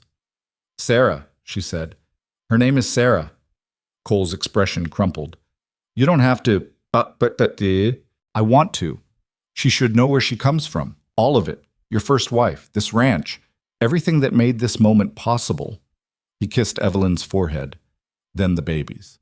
Sarah it is. The crew came to visit later that day, filing through one at a time to meet the newest member of their community. They were awkward, uncomfortable, clearly unsure how to act around an infant, but they were also genuinely happy. This baby represented future, continuity, proof that life here was about more than just surviving. Over the next weeks, Evelyn learned to be a mother. It wasn't graceful. She was tired constantly. Her body ached, and there were moments she wondered what she'd been thinking. But there were also moments of perfect clarity. Holding Sarah while she slept, watching Cole sing to her in a voice that was off-key but tender, seeing this tiny person grow and change and become herself. You were right, she told Cole one night. About what?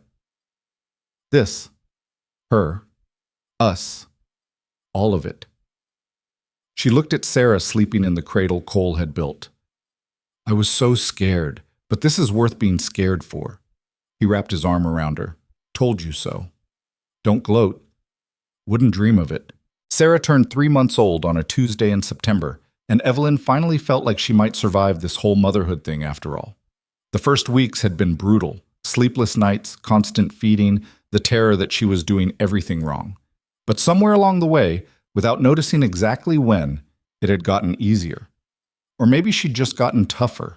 She was standing in the kitchen, Sarah propped on her hip while she stirred a pot with her free hand, when someone knocked on the door. Cole answered it. Through the doorway, Evelyn could see a woman she didn't recognize. Tall, severe-looking, wearing a traveling dress that had seen better days. Can I help you? Cole asked. I'm looking for Evelyn Cross. Evelyn's stomach dropped. No one had called her that in months. She was Evelyn Maddox now. Had been since the day they married. Who's asking? Cole's voice had gone carefully neutral. My name is Margaret Cross. I'm her aunt. Evelyn stepped into the doorway, Sarah still on her hip. Aunt Margaret, I didn't know you were in Colorado. I wasn't, until I heard you'd married some rancher out here and had a baby. Margaret's eyes swept over Evelyn with the same critical assessment she remembered from childhood. I came to see if the rumors were true. They are. This is my husband, Cole Maddox, and this is our daughter, Sarah. Margaret's expression didn't soften. May I come in? Cole looked at Evelyn. She nodded slightly, and he stepped aside. They sat in the main room, tea poured, pleasantries exchanged, with the stiffness of people who'd never been close and had no intention of starting now. I'll be direct, Margaret said finally. Your father's debts have been settled. The estate, such as it was, has been liquidated.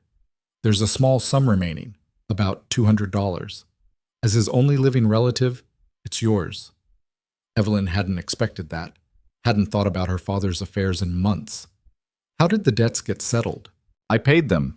Couldn't have the family name dragged through bankruptcy proceedings. Margaret set down her teacup with precise care.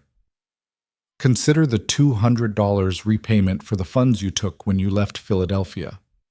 I didn't take anything. You took your mother's locket. That was estate property. Heat flushed through Evelyn's chest. That locket was the only thing I had left of her. I wasn't leaving it to be sold to pay father's whiskey bills. Nevertheless, it should have been part of the estate settlement. Cole cleared his throat.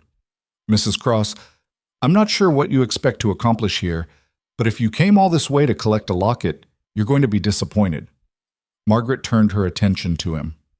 I came to see what kind of life my niece has made for herself, to assess whether she needs assistance. I don't need assistance, Evelyn said flatly. I have a home, a family, a life. In the middle of nowhere, married to a man you barely knew, living in a house that's barely more than a barn. Careful. Cole's voice was quiet but carried an edge. You're talking about my home. I'm talking about my niece's prospects. She could have done better, should have done better. Evelyn stood up, Sarah clutching her shoulder. Better than what? Better than being rejected by your cousin Harold when I asked him for help? Better than being told by Aunt Louise that she couldn't possibly take in a penniless relative? Better than scraping by on sewing work in a city that had already forgotten my name? Margaret had the grace to look uncomfortable. We all had our own troubles. Yes, you did, and I dealt with mine by coming here, by building something from nothing. She gestured around the room. This might not be a Philadelphia townhouse, but it's mine, ours. We fought for it. We bled for it, and I'm not ashamed of it. I didn't say you should be ashamed. Didn't you? Because that's what I'm hearing. That you think I settled. That you think I married Cole because I was desperate. Did you? The question hung in the air. Cole stood. I think this conversation is over. No. Evelyn touched his arm. Let me answer. She looked at Margaret directly. Yes, I came to Colorado desperate. I answered an advertisement from a man I'd never met because I had no other options. But I didn't marry Cole out of desperation. I married him because he saw me. Not my circumstances or my problems or my usefulness. Me. And he offered me partnership when the world kept offering me charity. That's very romantic, but romance doesn't pay bills or secure futures. Neither does family, apparently. Evelyn's voice was sharp now. You want to know about my future? Fine. Cole and I own this ranch free and clear. We run cattle that'll bring in $3,000 this year. We employ 6 men. We're respected in this community, and we're raising our daughter to be strong and capable and to never, ever believe that her worth is determined by other people's approval. Margaret was quiet for a long moment. Then she reached into her bag and pulled out an envelope. This is the money from the estate. Take it or don't. That's your choice. Evelyn took the envelope, not because she needed the money, but because it was hers. Her father's final legacy, such as it was. Is there anything else? She asked. No, I've seen what I came to see. Margaret stood. For what it's worth, you look well, healthy. That baby is beautiful. Thank you. Your father would be proud. Not of the choices you made, perhaps, but of the fact that you survived. It was the closest thing to approval Evelyn had ever gotten from her father's family. She decided to take it as such. After Margaret left, declining to stay for dinner, declining to stay the night, just climbing back into her rented buggy and heading toward town, Cole found Evelyn sitting on the porch steps, Sarah sleeping against her shoulder. You all right? He asked. I think so. That was strange. She came a long way just to be judgmental. She came because she was curious, and probably because she felt guilty about not helping when I needed it. Evelyn shifted Sarah to a more comfortable position. She paid my father's debts. That counts for something. You're more generous than I'd be. I'm practical. Holding grudges takes energy I don't have. She looked at the envelope in her lap. $200. That would have seemed like a fortune 6 months ago. And now? Now it's just money. Useful, but not life-changing. Cole sat beside her. You want to do something with it? Buy something special? She thought about it. About what she would have wanted 6 months ago versus what mattered now. I want to start a fund, she said finally, for women like I was. Women who end up in Red Hollow desperate and alone. Give them options beyond marrying strangers or starving. What kind of fund? Emergency lodging, job placement, maybe eventually a loan program so they can start businesses or buy property. She looked at him. I got lucky. You gave me a chance when you didn't have to, but not everyone gets lucky, and they shouldn't have to depend on luck. He smiled. You're going to change this territory. I'm going to try, one desperate woman at a time. Over the next months, Evelyn worked with Mrs. Cooper and several other women in Red Hollow to establish what they called the Women's Relief Fund. They used Margaret's $200 as seed money, added donations from community members, and created a small boarding house specifically for women in transition. It wasn't much. 3 rooms, basic furnishings, enough to house women for a few weeks while they found work or made plans. But it was something, a safety net that hadn't existed before. The first woman they helped was a widow named Clara, whose husband had died in a mining accident, leaving her with 3 children and no income. The fund gave her lodging while she found work at the general store and arranged childcare. The second was a young woman who'd run away from an abusive situation back east. They helped her get established as a seamstress. The third was a woman not unlike Evelyn had been, educated, capable, but trapped by circumstances. They helped her start a small school, the territory's first formal education program.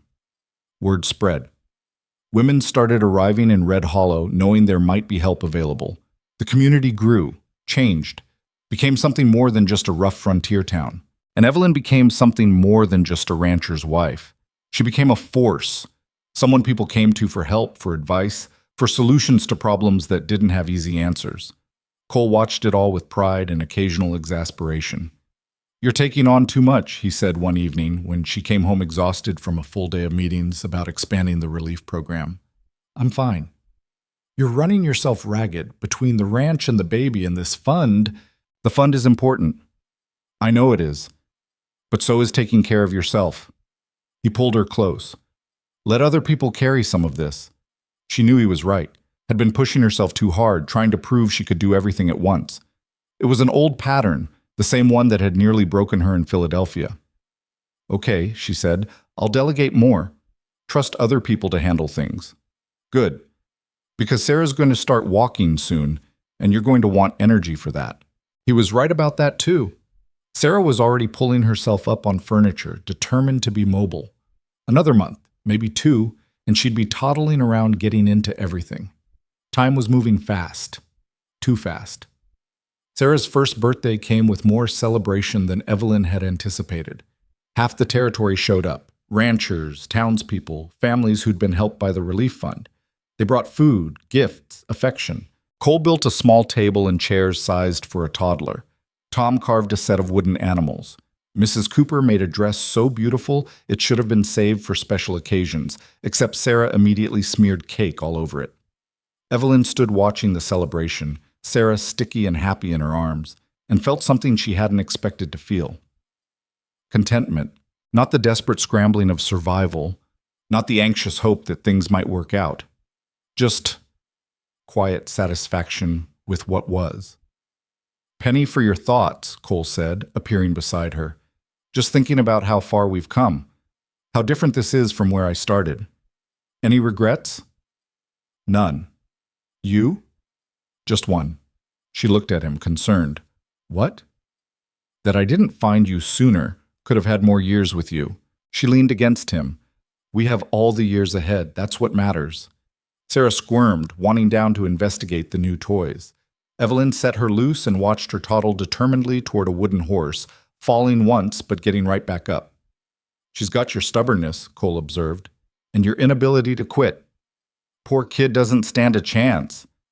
They laughed together, watching their daughter navigate her small world with fearless determination. The years that followed weren't easy. There were droughts that killed crops, harsh winters that decimated the herd, illnesses that swept through the community, ranch hands who came and went, cattle prices that fluctuated wildly. But there were also triumphs. Sarah grew into a fierce, curious child who could ride almost before she could run and ask questions that made Evelyn's head spin. The Relief Fund helped over 100 women in its first 5 years, becoming a permanent fixture of the community. The ranch expanded, prospered, became one of the most successful in the territory. And Evelyn and Cole built something that went beyond property or wealth. They built partnership. The kind where you could fight at breakfast and laugh at dinner, where you could be exhausted and frustrated and still choose each other, where love wasn't some abstract feeling but a daily practice of showing up, working hard, and refusing to quit on each other. On their 5th anniversary, Cole took Evelyn to the ridge overlooking the valley, the same ridge where they'd first talked about futures. "I have something to show you," he said. He led her through a stand of trees to a clearing she'd never noticed before. In the center stood a house, not the rough-built ranch house where they lived, but something more deliberate. Stone foundation, solid timber frame, real glass windows. "When did you build this?" she asked. "I didn't. We did. The crew and I. Been working on it for 6 months, whenever we had spare time." She walked inside. The space was open, bright. A large kitchen with a proper stove, a study with built-in bookshelves. Upstairs, 3 bedrooms. "I don't understand," she said. "The ranch house is functional, but this is home. Built for us, for our family, for whatever comes next." He took her hand. "I wanted you to have something that was chosen, not just inherited or improvised." She looked around at the carefully crafted space, at the evidence of hours of work, at the vision of a future planned and built with intention. "It's perfect," she said. "It's ours." They moved in the following month. Sarah got her own room, immediately filling it with books and rocks and treasures from the ranch. Evelyn set up the study exactly how she wanted it. Medical texts on one shelf, household records on another, a desk positioned to catch the morning light. And Cole transformed the main bedroom into something that felt like sanctuary, a place where they could retreat from the demands of the ranch and the community and just be themselves. The old ranch house became housing for the foreman and his family. The property evolved, adapted, grew, just like the people who lived on it. Sarah turned 7 the year Colorado became a state. The celebration in Red Hollow was massive. Flags, speeches, dancing in the streets. The territory they'd fought to survive in was now officially part of the United States. "Does this change things?" Sarah asked Evelyn as they watched the celebration. "Some things, but the important things stay the same." "Like what?" "Like the fact that this is our home, that we built it together, that we belong here not because of government paperwork, but because we chose it." Sarah nodded seriously, processing. Then, "Mama, were you really married on the same night bad men tried to steal our ranch?" Evelyn laughed. "Where did you hear that?" "Danny told me. He said you were the bravest person he ever met." "Danny exaggerates." "But is it true?" "The basic facts are true. The bravery part is debatable." "I think you were brave, coming here alone and building a whole life." Evelyn pulled her daughter close. "You want to know a secret? I was terrified, every single day at first. But being brave doesn't mean you're not scared. It means you do the hard thing anyway. Is that why you help all those women who come to town? Because you remember being scared?"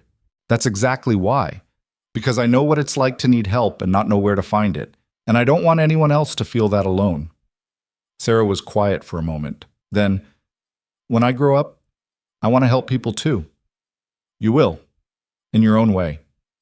As it turned out, Sarah meant it. She grew up to become a doctor, trained in Denver and then returning to Red Hollow to practice. She specialized in treating women and children, carrying on the work her mother had started in a different form.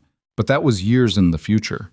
For now, Evelyn was content to watch her daughter grow, to work alongside Cole building and maintaining the ranch, to help women find their footing in a place that could be harsh but also offered freedom. On a quiet evening in autumn, when Sarah was 10 and the ranch was settled for the night, Evelyn found herself back on the ridge where Cole had built their house. The valley stretched out below, familiar now after so many years. Cole came to stand beside her. "What are you thinking about?" "About that first day. When I stepped off the train thinking I was coming here to marry Samuel Garrett. Dodged a bullet there." "Literally and figuratively." She smiled. "I was so lost. So certain I'd made a terrible mistake, that I'd traded one impossible situation for another. And now? Now I know I didn't make a mistake. I made the first real choice of my life. Maybe the only choice that really mattered. Coming here? Staying here. There's a difference. Coming here was desperation. Staying was decision." He wrapped his arm around her. "I'm glad you decided to stay." "Me too. Though some days I wonder what would have happened if Samuel had actually married me, if I'd ended up on some other ranch with some other man. You'd have made it work. That's who you are. You make things work. Maybe. But I don't think I'd have thrived the way I did here, with you. This place, it demanded everything from me, and in demanding everything, it gave me everything back." They stood together as the sun set, painting the mountains in shades of gold and purple. The land that had nearly killed them. The land that had saved them. Evelyn thought about the woman who'd stepped off that train 12 years ago. Young, scared, carrying everything she owned in a single carpet bag. She'd been running from failure, from loss, from a life that had collapsed around her. She hadn't known she was actually running toward something, toward strength, toward purpose, toward a life that would test her and shape her and make her into someone unrecognizable from who she'd been. The territory had a way of doing that, of taking people who were broken or desperate or lost and grinding them down to their essential cores. Some people broke under the pressure, gave up, went back east or moved on to somewhere easier, but others became steel. Evelyn had become steel. Not the cold, hard kind, the tempered kind. Strong enough to bend without breaking, sharp enough to cut through problems, resilient enough to endure. And she'd learned something crucial along the way. Salvation didn't come from other people, or circumstances, or luck. It came from the daily choice to show up, to work, to adapt, to refuse to quit even when quitting would be easier. Samuel Garrett had rejected her because he saw weakness. Cole had accepted her because he saw potential. But it was Evelyn herself who determined which one was right. She'd chosen strength, chosen to become someone who saved herself. And in saving herself, she'd built something worth saving. A family, a community, a legacy. Sarah would grow up knowing she came from strength, from people who'd fought for every inch of ground they stood on, from a mother who'd arrived in Colorado with nothing and left the territory better than she found it. That was worth more than any inheritance, more than any Philadelphia townhouse or family name. It was worth everything. "I love you," she told Cole quietly. "I know, you tell me every day. Not out loud. No, better than out loud. You show me. Every time you choose to stay. Every time you face down trouble instead of running. Every time you build instead of destroying." He kissed the top of her head. "I love you too. Just so we're clear." She laughed. "We're clear." They walked back to the house together as darkness settled over the valley. Inside, Sarah was reading by lamplight, sprawled across the couch, with a book that was probably too advanced for her age, but she was reading anyway. The fire crackled. The house smelled like the bread Evelyn had baked that morning. Outside, the ranch hands were finishing evening chores, their voices carrying on the wind. This was home, not the place she'd been born, not the life she'd inherited, but the one she'd chosen, built, defended. And it was enough, more than enough. It was everything. Years later, when Sarah brought her own daughter to visit, a bright-eyed girl named Evelyn after her grandmother, the original Evelyn would sit on the porch of that carefully built house and tell stories. Stories about arriving in Red Hollow with nothing, about facing down rustlers and land grabbers, about building a community from scratch, about the difference between surviving and living. "Were you scared?" young Evelyn would ask. "Terrified, every single day for the first year. But you did it anyway." "That's what courage is, sweetheart. Doing the hard thing even when you're scared, especially when you're scared." "Grandpa says you're the strongest person he knows." Grandpa's biased, but I'll take the compliment. She'd watch her granddaughter run off to explore the ranch, and she'd remember being that young, that uncertain, that desperate for a path forward. The path had found her. Or maybe she'd found it. Either way, it had led here, to this porch, this family, this life. And looking back over all the years, all the struggles and triumphs and ordinary moments in between, Evelyn Cross Maddox could honestly say she had no regrets. She'd come to Colorado to escape, but what she'd actually done was arrive at herself, at her strength, at a life that was entirely, absolutely, definitively her own. And that made all the difference. The sun set over the mountains one more time, casting long shadows across the valley. The ranch settled into evening quiet. Inside the house, multiple generations gathered for dinner, talking, laughing, sharing the stories that connected them. Evelyn looked around the table at the family she'd built. At Cole, still strong despite the gray in his hair. At Sarah, now a doctor serving the community her mother had helped establish. At the grandchildren who bore her name and her determination. This was legacy, not wealth or property or status, but people, connection, the ripple effect of one desperate woman's choice to keep fighting instead of giving up. She'd stepped off a train thinking her life was over. She'd been wrong. It had just been beginning, and what a beginning it had turned out to be.